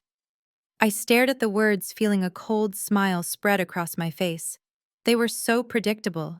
They were so confident in their manipulation that they were scripting their own victory lap. Tanisha wanted a photo of the moment I handed over the money. She wanted a permanent record of my submission. I typed back a simple reply. "Do not worry. I have prepared something very special for Brad. He will never forget this gift." I put the phone away and looked up at the blank black screen towering over the dance floor. Tanisha was right about one thing. We were going to frame a moment tomorrow. But it would not be a picture of a happy family. It would be the picture of a house of cards collapsing in real time. I picked up my purse and walked out of the ballroom, leaving the darkness behind me. The trap was set. The bait was taken. Now all I had to do was wait for the guests to arrive. The doors to the grand ballroom opened at 6 o'clock sharp, revealing a world that Tanisha had only ever seen in magazines. The room was bathed in amber light reflecting off the crystal chandeliers and the 3-foot-tall ice sculpture of a stork that stood in the center of the seafood buffet. A live jazz band played soft, sophisticated tunes in the corner, filling the air with a rhythm that screamed money. It was exactly what they wanted. It was perfect. And it was completely hollow. I stood near the entrance greeting the guests as they arrived. The entire congregation of Mama Joyce's church filed in, their eyes wide with shock as they took in the opulence. They whispered behind their fans, wondering how the unemployed Jackson sister could afford a venue where a glass of water cost $10. I smiled and directed them to the open bar, playing the role of the gracious hostess while silently noting every witness who would testify later. Then came the guests of honor. Tanisha and Brad made their grand entrance 20 minutes late, designed for maximum impact. Tanisha waddled into the room in her gold sequin dress, which looked even tighter under the ballroom lights. She clung to Brad's arm, flashing a smile that was all teeth and gums. Brad, in his rented tuxedo, walked with a strut that bordered on comical. He waved to people he barely knew, acting like a senator at a fundraising gala. They stopped every few feet to accept compliments, soaking up the attention like dry sponges. "Look at us," Tanisha whispered loudly as she passed me. "This is where we belong, Jasmine. Top of the world." I just nodded, handing her a glass of sparkling cider. "You certainly made an impression," I said. She took the glass and immediately turned away to show off her ring to Mrs. Patterson. She did not notice that her 7 children were sitting at a table in the back corner, dressed in ill-fitting clothes, looking at the mountain of shrimp and lobster with hungry eyes. They had been told not to touch the food until the guests had eaten. The atmosphere shifted perceptibly when the double doors opened again. Harrison and Eleanor Wentworth walked in. The room seemed to get quieter. They moved with an easy old money grace that made Tanisha's sequins look cheap. Brad froze mid-laugh. He immediately abandoned Tanisha and rushed toward his parents, his arms wide open, desperation leaking from his pores. "Mom! Dad!" he boomed, his voice cracking slightly. "You made it. I am so glad you came to celebrate my success." Harrison Wentworth did not hug his son. He simply extended a hand and offered a firm, cold handshake. "We wouldn't miss it, Bradley," he said, his voice devoid of warmth. "We wanted to see exactly what you have built for yourself." Eleanor offered a tight, thin smile and nodded at Tanisha, who was frantically trying to smooth out her dress. "It is certainly elaborate," she said, looking at the ice sculpture with mild distaste. Brad missed the insult entirely. He took it as a compliment. "Please sit at the head table," he insisted, ushering them toward the front. "We have so much to talk about. I have big plans." I watched from the shadows near the AV booth. The stage was fully set. The victims were hungry in the corner. The villains were feasting at the head table. And the executioners were sipping wine and waiting for my signal. I looked at the waiter and nodded. It was time to serve the first course. And time to start the show. The jazz band faded into a low hum as the sound of silverware striking crystal echoed through the ballroom. Brad stood up, swaying slightly. His face was flushed a deep red, not just from the heat of the spotlights, but from the 3 glasses of expensive bourbon he had downed in the last hour. He loosened his bow tie with one hand and gripped the microphone with the other, looking out at the sea of faces like an emperor surveying his dominion. He was drunk on alcohol, but he was even more intoxicated by the illusion of power. "Thank you, everyone," he boomed, his voice echoing a bit too loudly over the speakers, causing a few guests to wince. What a night. What a gathering. I want to take a moment to welcome my parents, Harrison and Eleanor Wentworth, who flew in all the way from Connecticut. He gestured toward them with a glass of champagne that was dangerously close to spilling. "Mom, Dad, I know we have had our differences. I know you didn't understand my vision when I left the corporate world. But I think looking around this room tonight, you can see that I made the right choice. I think you can see that the empire I am building here is real." Harrison Wentworth did not smile. He simply stared at his son with eyes like flint. Brad didn't notice. He was too busy believing his own lies. "You know, being the head of a household this size is not easy," he continued, puffing out his chest. "Tanisha carries the babies, but I carry the weight of the world.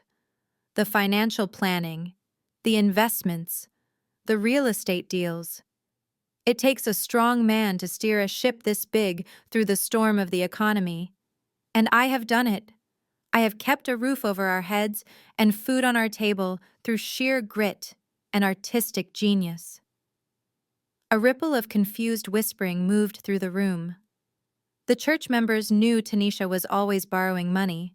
The neighbors knew about the repo man. But Brad plowed on, oblivious.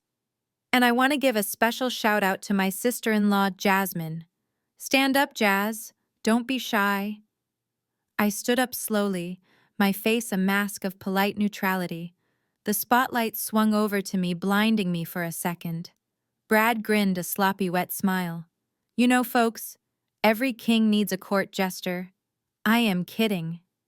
I am kidding. Seriously, though, Jasmine has been a great little helper. She is the one who handles the small stuff. You know, buying the diapers, picking up the milk when I am too busy closing deals at the studio. She is like our glorified babysitter, and we love her for it." He laughed at his own joke, waiting for the audience to join in. A few of Tanisha's friends giggled nervously, but the rest of the room was dead silent. Brad didn't care. He leaned into the microphone, his voice dropping to a conspiratorial whisper. "And hey, maybe if she took a page out of Tanisha's book and learned how to treat a man, she wouldn't have to spend every Friday night alone with her cats. Maybe she would have a husband instead of just renting ours." The insult hung in the air like a toxic cloud. It was cruel, it was public, and it was exactly what I needed him to say. He had just confirmed to everyone in the room that he viewed me not as a savior, but but as a servant. He viewed my generosity as weakness. Tanisha cackled loudly, clapping her hands, delighting in my humiliation. Brad raised his glass high, spilling champagne onto the cuff of his rented tuxedo. So here is to the future, to the new house we are buying next week, to the new baby, and to me for making it all happen. Cheers. He downed the drink in one gulp and slammed the glass onto the table. The applause was scattered and polite, mostly coming from people who just wanted the awkwardness to end. I sat down slowly. My hands were folded in my lap. I looked at the AV technician across the room. He was watching me, his finger hovering over the enter key. I gave him a barely perceptible nod. Brad had his speech. Now it was my turn. The applause for Brad's speech died down quickly, replaced by the clinking of silverware and the low murmur of confused gossip. I stood up again, taking the microphone from the stand. My hand was steady, my pulse calm. I looked at Brad, who was refilling his glass, and at Tanisha, who was busy checking her reflection in a spoon. They looked so comfortable. So safe. "Thank you, Brad," I said, my voice projecting clear and sharp across the ballroom. "That was truly a speech I will never forget. You are right. I have been a helper. I have worked in the shadows for a long time. But tonight, I wanted to step into the light. I wanted to give you a gift that honors where you came from. You always talk about how much you miss your old apartment, how unfair the eviction was, how the landlord was a tyrant who threw a pregnant woman onto the street." Tanisha nodded vigorously, dabbing at a fake tear. "He was a monster," she cried out for the benefit of the room. "He hates children." I smiled. Well, I thought it was time we cleared the air, so I invited him here to tell his side of the story. "Ladies and gentlemen, please welcome Mr. Frank Russo." The room went deadly silent. I pointed to the double doors at the back of the room. The spotlight operator, who I had tipped $100 earlier, swung the beam of light away from the head table and hit the doors just as they swung open. Mr. Russo walked in. He was not dressed for a gala. He was wearing a windbreaker and work boots, and he looked furious. Beside him walked a man in a sharp gray suit, carrying a thick stack of documents. Brad dropped his fork. It hit the china plate with a loud crack that echoed like a gunshot. Tanisha grabbed his arm, her nails digging into his tuxedo jacket. "What is this?" she hissed. "What is he doing here?" Mr. Russo marched right up to the edge of the dance floor. He did not need a microphone. His voice was loud enough to reach the back row. "I am not here to eat your shrimp," he shouted, pointing a calloused finger at the head table. "I am here to collect what is mine. You two are standing there playing rich, while you owe me $40,000 in damages." A collective gasp ripped through the room. Mama Joyce stood up, clutching her pearls. "Sir, you cannot come in here and make accusations," she stammered. "My son-in-law is a respectable artist." Mr. Russo laughed, a harsh, bitter sound. "Artist. Lady, your son-in-law is a con artist." He turned to the crowd, addressing the church members and the neighbors directly. "They told you I evicted them because they were poor, right?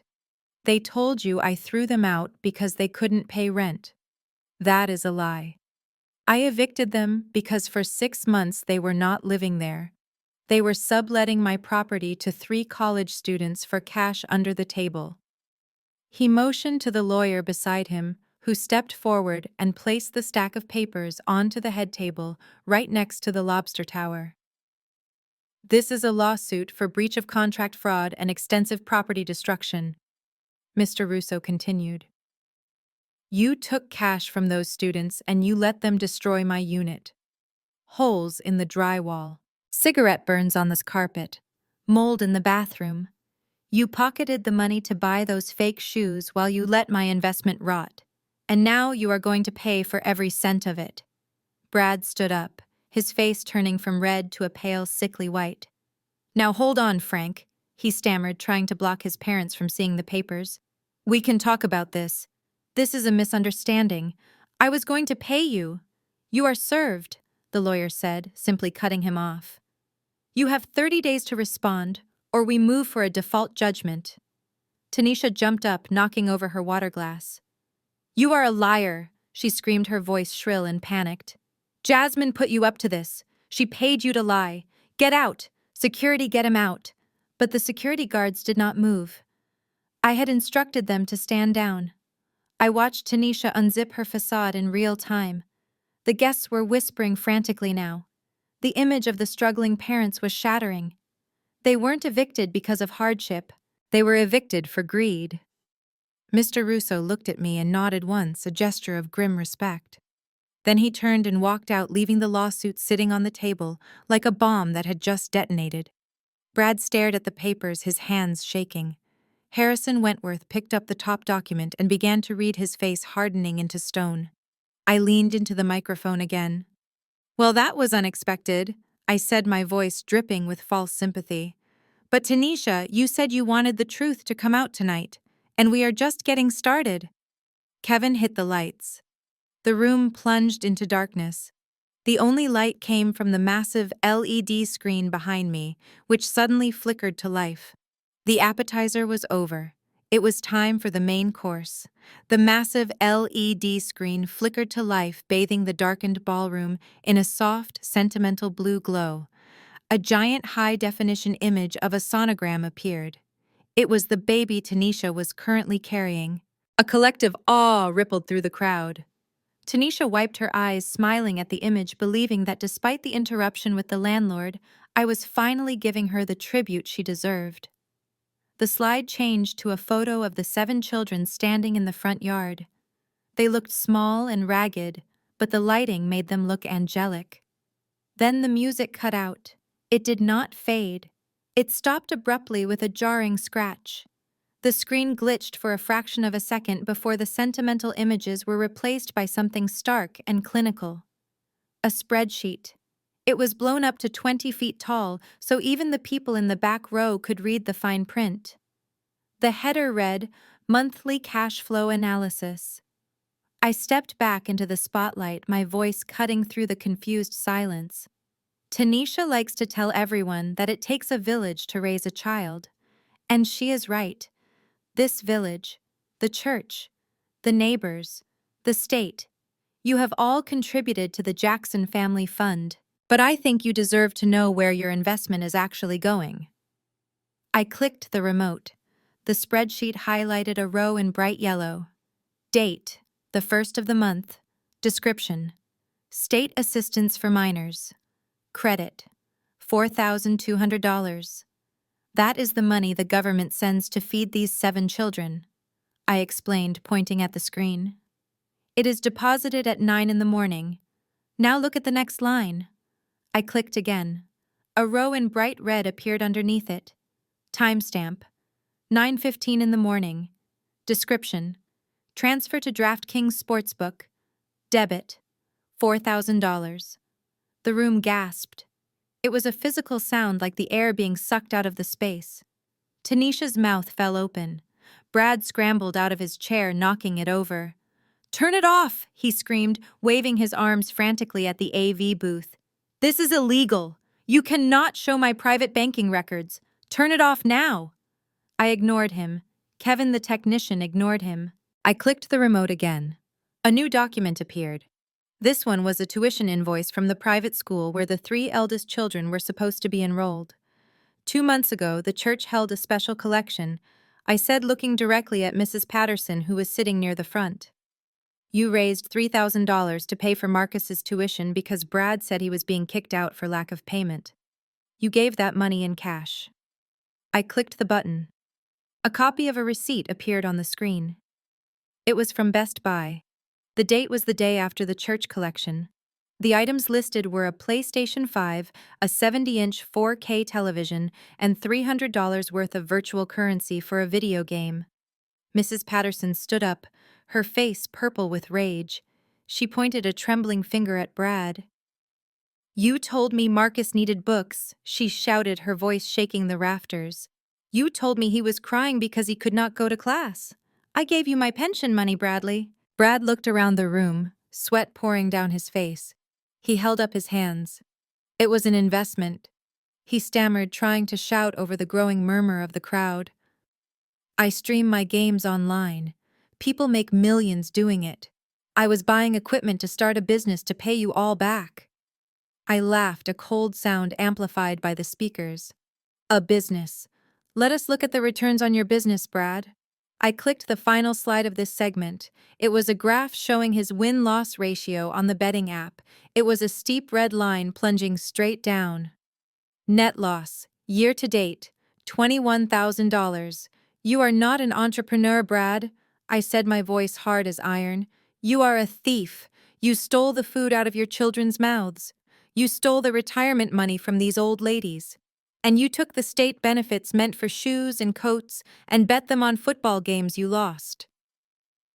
Harrison Wentworth stood up slowly at the head table. He was looking at the screen with an expression of absolute horror. He turned to his son. You gambled the welfare checks, he asked, his voice quiet but terrifying. You are on government assistance and you gambled it away. Brad reached out to grab his father's arm, but Harrison recoiled, as if he had been touched by something filthy. Don't you touch me, Harrison snarled. Tanisha tried to intervene. It is a lie, she shrieked, looking at the crowd. Jasmine photoshopped those numbers. She is trying to frame us. I looked at Tanisha with pity. The numbers do not lie, Tanisha. But if you think that is bad, wait until you see where the rent money went. Kevin, next slide.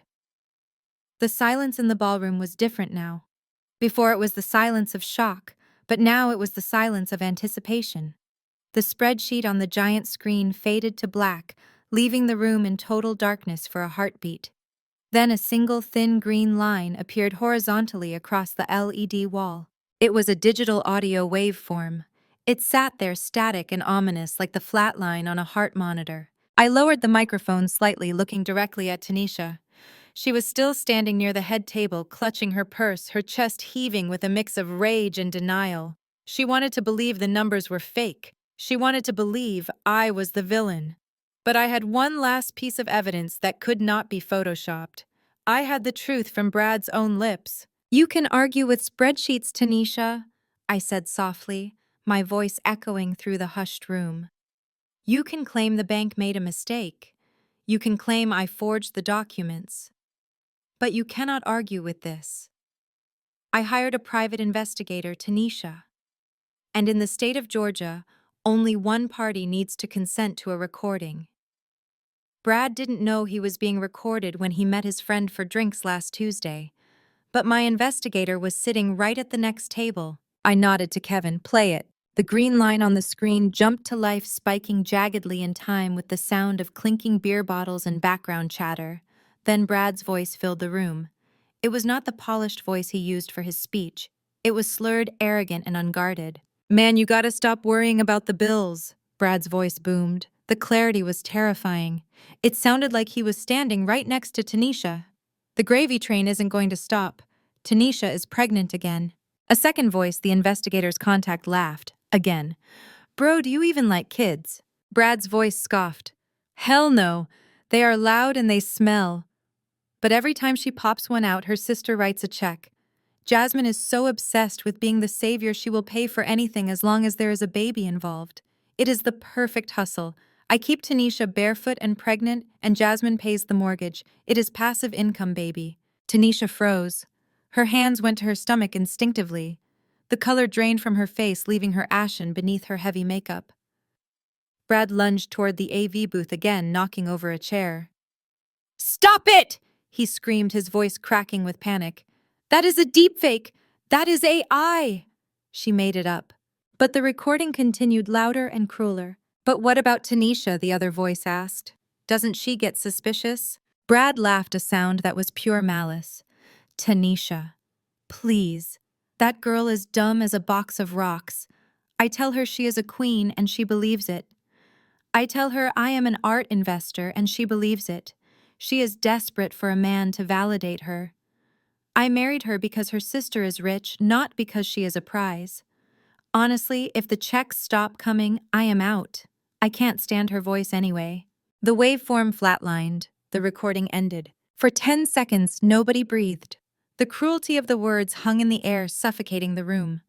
Brad stood frozen near the stage, his eyes darting around, searching for an exit, searching for a lie that could cover this.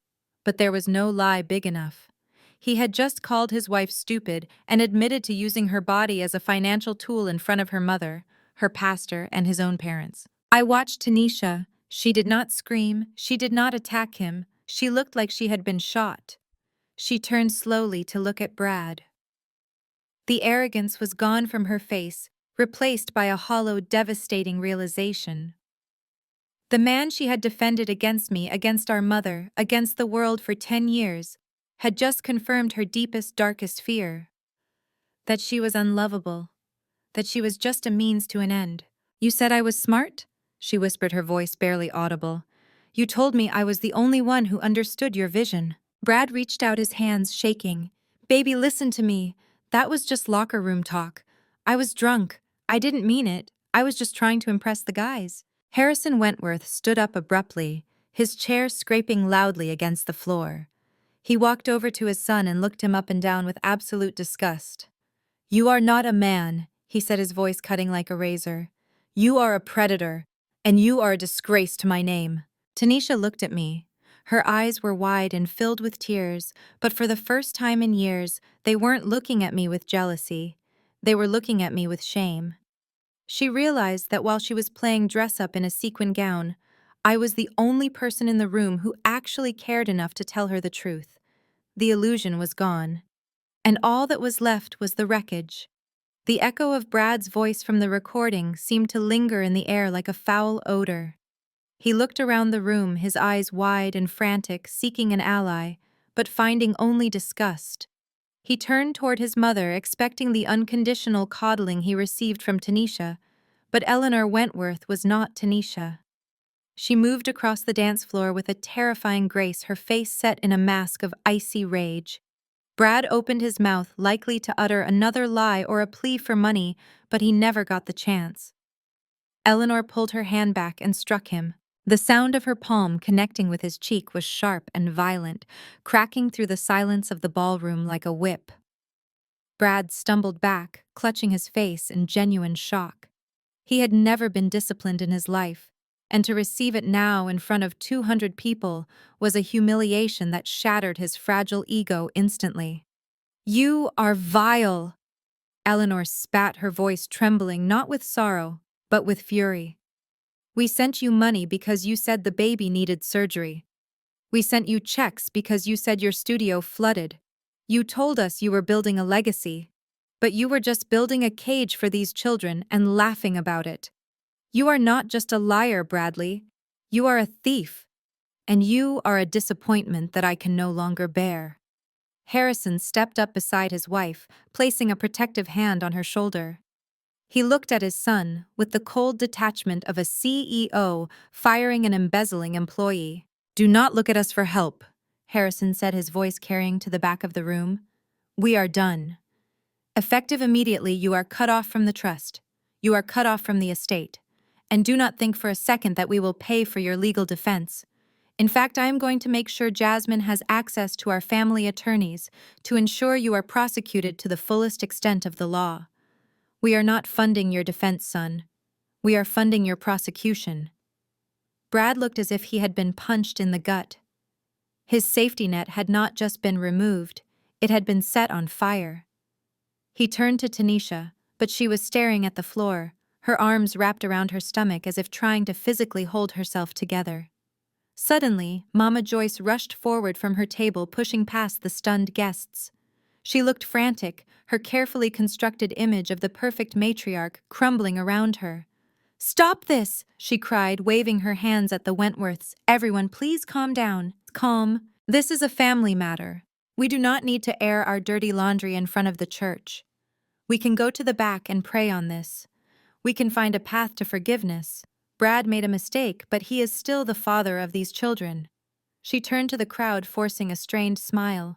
"You all know how the devil tests us. We cannot let money divide a family." But the room did not murmur in agreement as they usually did. There was no chorus of amen. Instead, Mrs. Patterson, the head of the church choir, stood up. She was a woman who had sat next to Mama Joyce in the pews for 30 years. She looked at Joyce with a mixture of pity and betrayal. "Sit down, Joyce," Mrs. Patterson said, her voice heavy with judgment. "You stood there, and watched us put cash in the collection plate for that boy. You told us they were starving. You told us Tanisha was being persecuted. And you knew. You knew he was gambling it away.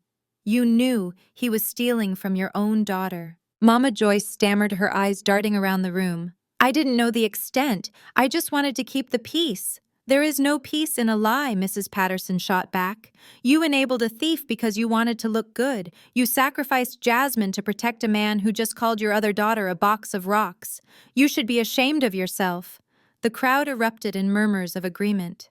The shame that Mama Joyce had tried to weaponize against me for my entire life was finally being turned back on her. She looked at the faces of her friends and saw only rejection. She shrank back, sinking into her chair, defeated. The shield of the church was gone. Brad was alone. Joyce was alone. And for the first time, Tanisha was looking at the wreckage, not as a victim of circumstance, but as a victim of her own choices.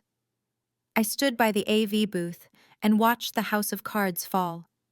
It was time for the final blow. I signaled the police officers who were waiting in the wings. The party was over. The heavy oak doors of the St. Regis ballroom swung open with a violence that shattered the last remnants of the party's atmosphere. This time it was not a surprise guest or a disgruntled landlord. 4 uniformed police officers marched into the room, followed closely by 2 detectives in plain clothes. The warm, ambient lighting of the chandeliers was suddenly sliced through by the harsh, rhythmic flashing of blue and red lights from the patrol cars parked just outside the terrace doors. The festive illusion was gone, replaced instantly by the cold reality of a crime scene. The music cut out completely. The jazz band lowered their instruments, their eyes wide. The room went silent, except for the heavy thud of police boots on the parquet floor and the hysterical sobbing of Tanisha, who was still clutching her stomach near the head table.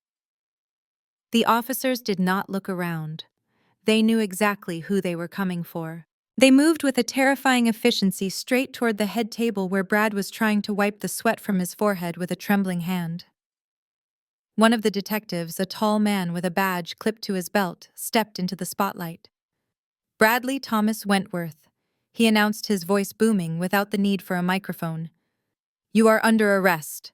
Brad stumbled back, knocking over a crystal water pitcher that shattered on the floor. For what, he squeaked, his voice cracking. This is a private event. You can't be here. My father is Harrison Wentworth. He pointed desperately at his father. Dad, tell them. Tell them who we are. Harrison Wentworth did not even turn his head. He stared straight ahead, sipping his water as if his son did not exist. The detective ignored the outburst and pulled a pair of steel handcuffs from his belt. We have a warrant for your arrest on multiple counts of federal identity theft, wire fraud, and grand larceny. We also have a signed confession of judgment acknowledging these debts and crimes which you provided to the victim less than an hour ago. Brad's eyes locked onto me. He realized then what the gift receipt had been. You tricked me, he screamed, lunging forward before the officers grabbed his arms and slammed him against the table. She tricked me. That signature doesn't count. It counts, Brad, I said calmly, standing near the police line. You signed it in front of 200 witnesses. You confessed to opening credit cards in my name. You confessed to stealing my identity.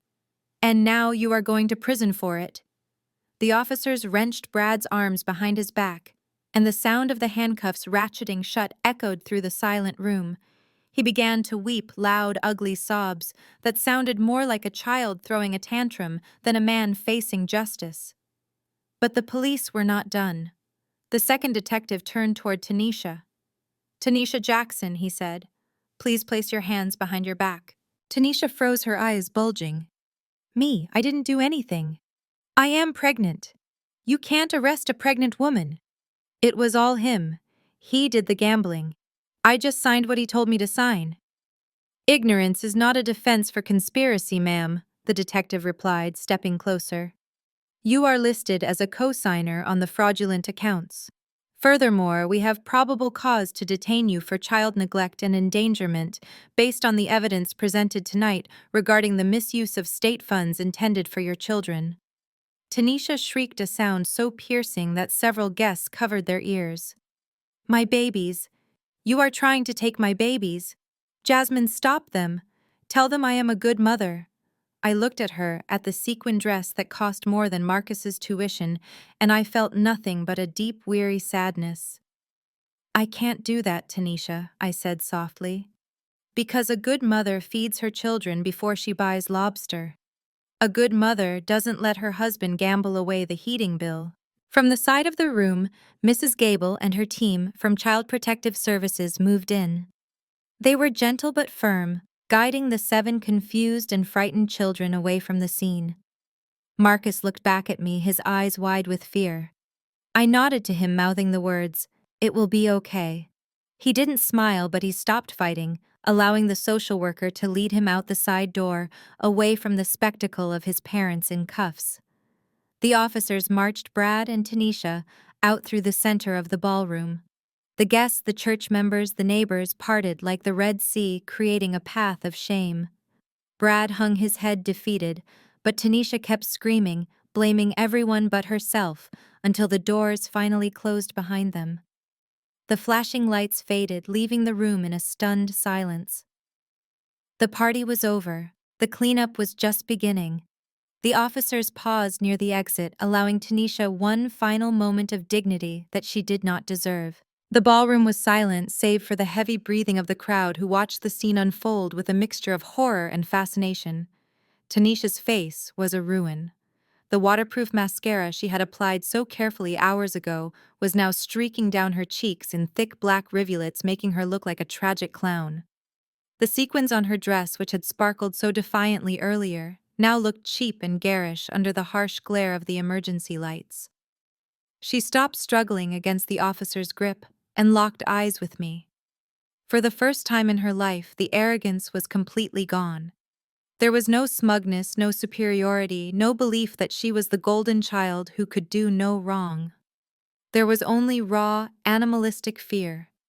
She realized that Mama Joyce could not pray this away. She realized that Brad could not lie his way out of this. She was alone, and I was the only person holding the key to her salvation. Jasmine, she wailed, her voice cracking into a desperate sob, "Please, you cannot let them take me. I am your baby sister. We grew up in the same room. We have the same blood running through our veins. Look at me, Jasmine. I am pregnant. You are going to let your niece or nephew be born in a prison cell. How can you be so cruel?" She lunged forward, the handcuffs clinking sharply behind her back. "I didn't mean to hurt you. I just wanted us to have a good life. I wanted us to be happy like you. Is that a crime? Is wanting the best for your family a crime? Just tell them it was a misunderstanding. Tell them you gave us permission to use your name. Please, Jasmine, do it for Mama. Do it for the family." I looked at her, at the sister I had protected for 30 years. I remembered sharing toys with her. I remembered braiding her hair. But then I remembered the eviction notice. I remembered Marcus's taped shoes. I remembered the $85,000 of debt she had strapped to my back without a second thought. She was using our shared history as a weapon. She was trying to cash in on a bond that she had already bankrupt. I stepped closer to her until I was only inches away. The guests held their breath, expecting me to crack, expecting the dutiful older sister to emerge and save the day one last time. But that woman was dead. She died the moment I saw that gambling debt. I looked Tanisha dead in the eye. "You keep talking about family," I said, my voice low and steady. "You keep talking about blood, like it is some kind of magic shield. But family does not steal your identity, Tanisha. Family does not let you drown in debt so they can eat lobster. Family does not starve their children to buy video games. You are not my sister right now. You are an accomplice to a felony." Tanisha sobbed louder, shaking her head violently. "But we are blood," she screamed. "You can't turn your back on blood." I leaned in closer so only she could hear the final verdict. "Blood is biology, Tanisha. It is just DNA. It is not a free pass to commit crimes. It is not a license to abuse the people who love you. You broke the contract of sisterhood a long time ago. You chose Brad. You chose the lies. You chose the greed. And now you have to choose the consequences. I signaled to the officer. Take her away. Tanisha let out a primal scream as the officers began to drag her toward the revolving doors. She kicked and thrashed, her sequined dress bunching up around her legs, but it was useless. As she was hauled out into the night, screaming my name one last time, I did not look away. I watched until the doors stopped spinning. I felt a single tear roll down my cheek, but it wasn't for her. It was for the sister I wished I had, the one who didn't exist. I turned back to the room where the stunned silence was finally breaking into whispers. I was alone. My credit was ruined. My family was shattered. But for the first time in years, I was free. The family court hearing took place 3 days after the party in a room that smelled of furniture polish and stale anxiety. The atmosphere was sterile and suffocatingly quiet. There were no crystal chandeliers here and no jazz band to mask the tension. I stood alone at the plaintiff's table. To my left, the 2 chairs designated for the parents were empty. Brad and Tanisha were currently being held at the county detention center denied bail due to the severity of the federal fraud charges and the flight risk Brad posed given his family connections. Judge Vance sat behind the high bench looking down at me over the rim of her spectacles. She was a woman who had seen the worst of humanity, and she did not look impressed by my resume or my tailored suit. She flipped through the thick file on her desk, the sound of the turning pages echoing like gunshots in the silence. "Ms. Jackson," she began, her voice dry and authoritative, "the report from Child Protective Services is damning. The malnutrition, the educational neglect, the exploitation of state funds. It is a horror show. However, I must look at the practicalities. You are a single woman with a demanding career. You are asking for custody of 7 traumatized children plus an infant that will be born in state custody within the month. That is not a family, Ms. Jackson.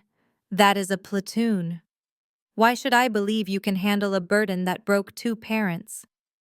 I stood up straighter, clutching the edge of the table to steady my shaking hands. I had rehearsed this answer 1,000 times in the mirror. "Your Honor, those 2 parents were not broken by the burden of raising children. They were broken by their own greed. They viewed these children as financial instruments, as leverage to get sympathy and money. I view them as human beings." I took a breath and continued. "I have already secured a leave of absence from my clinic to stabilize the transition. I have hired 2 full-time nannies who specialize in trauma-informed care. I have converted my guest wing into a dormitory, and I have enrolled the 3 eldest in therapy starting next week. I am not asking to just house them. I am asking to heal them. I have the resources, but more importantly, I have the will. I am the only one left who does not see them as a paycheck." Judge Vance studied me for a long, agonizing minute. Then she nodded slowly. She picked up her gavel. "Based on the compelling evidence of endangerment by the biological parents and the comprehensive care plan presented by the aunt, I am granting temporary sole guardianship of all minor children to Jasmine Jackson. This order is effective immediately." She brought the gavel down with a sharp crack that sounded like the starting gun for the rest of my life. I walked out of the courtroom feeling lightheaded. In the sterile hallway, Harrison and Eleanor Wentworth were waiting. They looked like ghosts. The arrogant armor they wore at the party had vanished, leaving behind 2 old, tired people. Harrison stepped forward. He did not offer a handshake. Instead, he extended a thick manila envelope. "We established an irrevocable trust this morning," Harrison said, his voice devoid of emotion. "It covers tuition, health care, and living expenses for all 7 children until they reach the age of 25. You are the sole trustee. We will not contest the custody arrangement." I took the envelope. It felt heavy. "Don't you want to see them?" I asked quietly. "Marcus asks about you. He remembers the toy train you sent him once." Eleanor turned away, looking out the window at the gray city skyline. "No," she whispered. "We failed Bradley. We raised a predator because we were too busy being rich to be parents. We are not going to inflict our influence on these children. We are cutting the rot out of the family tree, Jasmine. You are the gardener now. Take the money." Give them the life we couldn't give our own son. They turned and walked toward the elevators, their footsteps clicking rhythmically on the linoleum floor. They were wealthy, powerful, and completely alone. They had chosen to pay for their penance rather than participate in it. I watched the elevator doors close, swallowing them whole. I looked down at the envelope in my hand. It was enough money to save the children, but money couldn't fix what was broken. That part was up to me. I walked toward the exit, ready to go pick up my kids. The fluorescent lights of the county jail visitation room buzzed with a headache-inducing frequency. Tanisha sat on one side of the thick reinforced glass, her orange jumpsuit hanging loosely on her frame except for the tight mound of her belly. On the other side sat Brad. He looked pathetic. His hair was greasy, his designer stubble had grown into a patchy beard, and his eyes were darting around nervously. He picked up the phone receiver, not to ask how she was, but to scream. "It is your fault," he hissed, his voice tinny through the speaker. "If you hadn't demanded that stupid party, none of this would have happened. You wanted the lobster. You wanted the dress. I told you to keep a low profile, but you had to show off. Now my parents aren't picking up the phone, and the public defender says I am looking at 5 years minimum. You ruined my life, Tanisha." Tanisha stared at him. For 10 years she had treated his word like gospel. She had starved her children to buy him paints he never used. She had fought with her sister to defend his honor. And here he was when the walls were closing in, throwing her to the wolves to save his own skin. The love she thought existed was just a transaction, and she was the one paying the bill.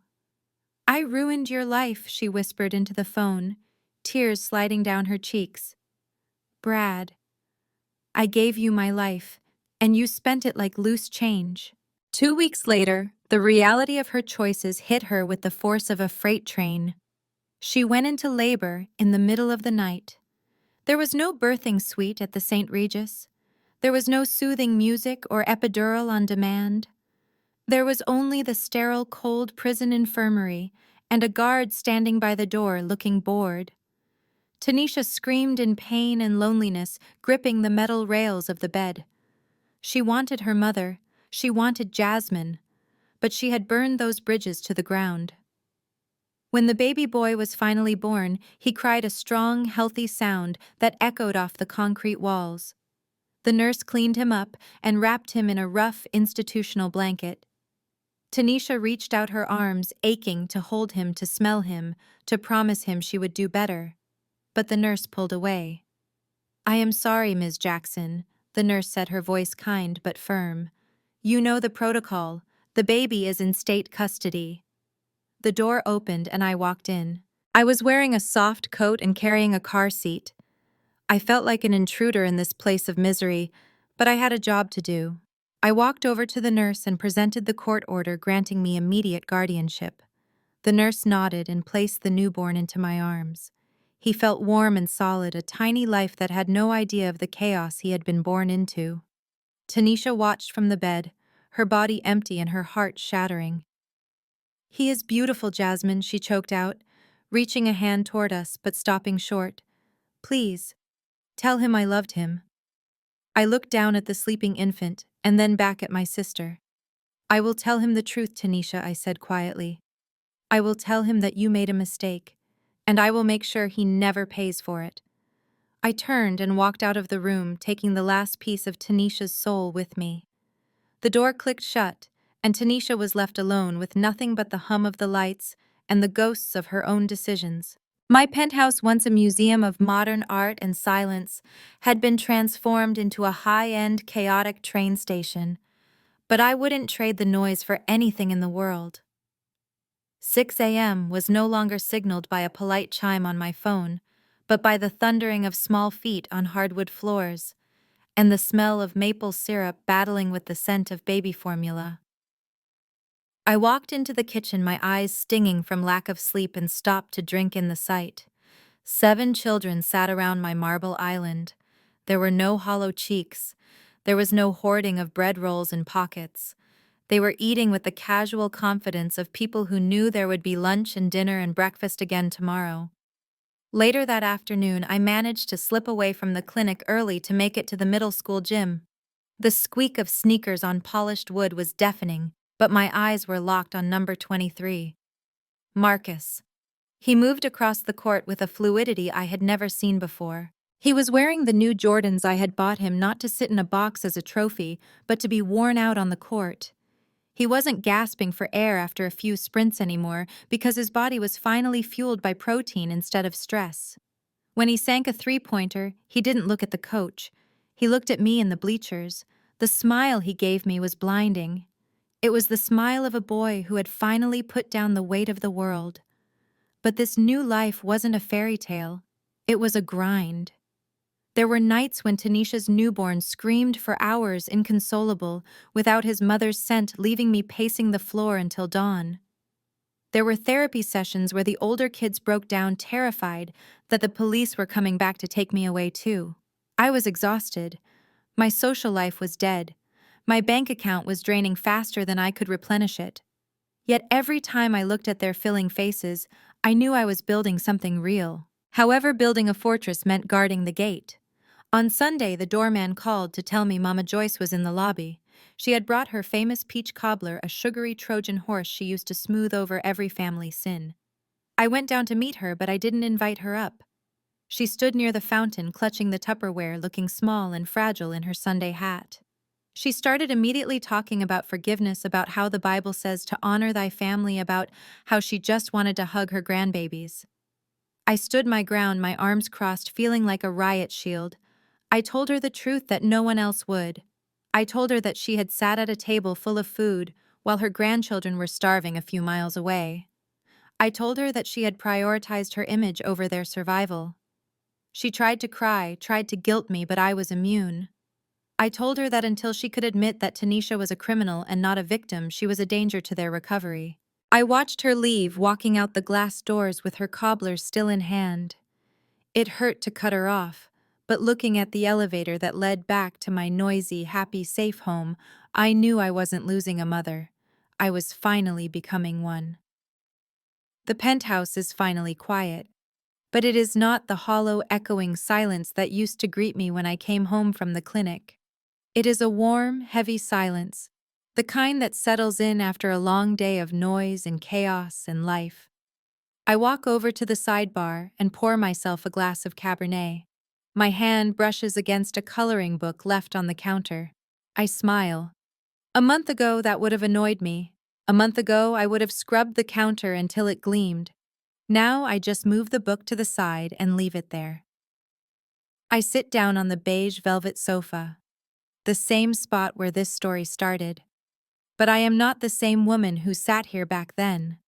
That Jasmine was a doormat wrapped in designer silk. That Jasmine thought love was a transaction. She thought that if she just gave enough, paid enough, and sacrificed enough, eventually her family would love her back. She was wrong.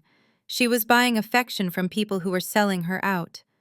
I take a sip of the wine, letting the rich, dark liquid coat my tongue.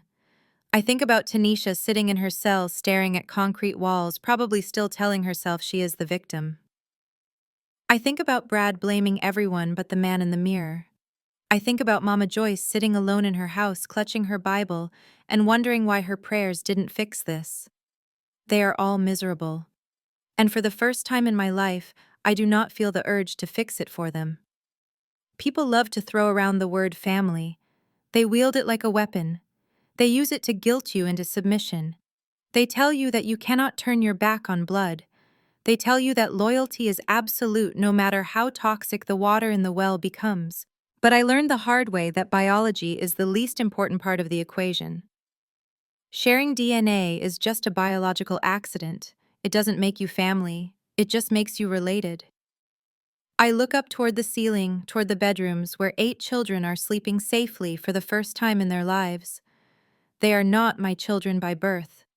I did not carry them. I did not labor for them. But I fought for them. I stood in the line of fire for them when their own parents were using them as shields. And I saved them. Real family isn't the people who drain you dry and then ask for a refill. Real family isn't the people who use your success to cover their failures. Real family are the people who protect you. They are the ones who want you to win without asking for a cut of the prize. They are the ones who make you feel safe, not used. I swirl the wine in the glass, watching the red vortex spin. I lost a sister. I lost a mother. I lost a brother-in-law. To the outside world, it looks like a tragedy. But sitting here tonight, surrounded by the messy, beautiful evidence of the lives I am rebuilding, I know the truth. It wasn't a loss. It was an amputation. I cut off the dead weight so the rest of us could survive. I finished the glass and set it down on the table next to a stray Lego block. The war is over. The parasites are gone. And for the first time in 30 years, the house is clean. Not because the floors are polished, but because the lies are gone. This is what happiness feels like. It feels like freedom.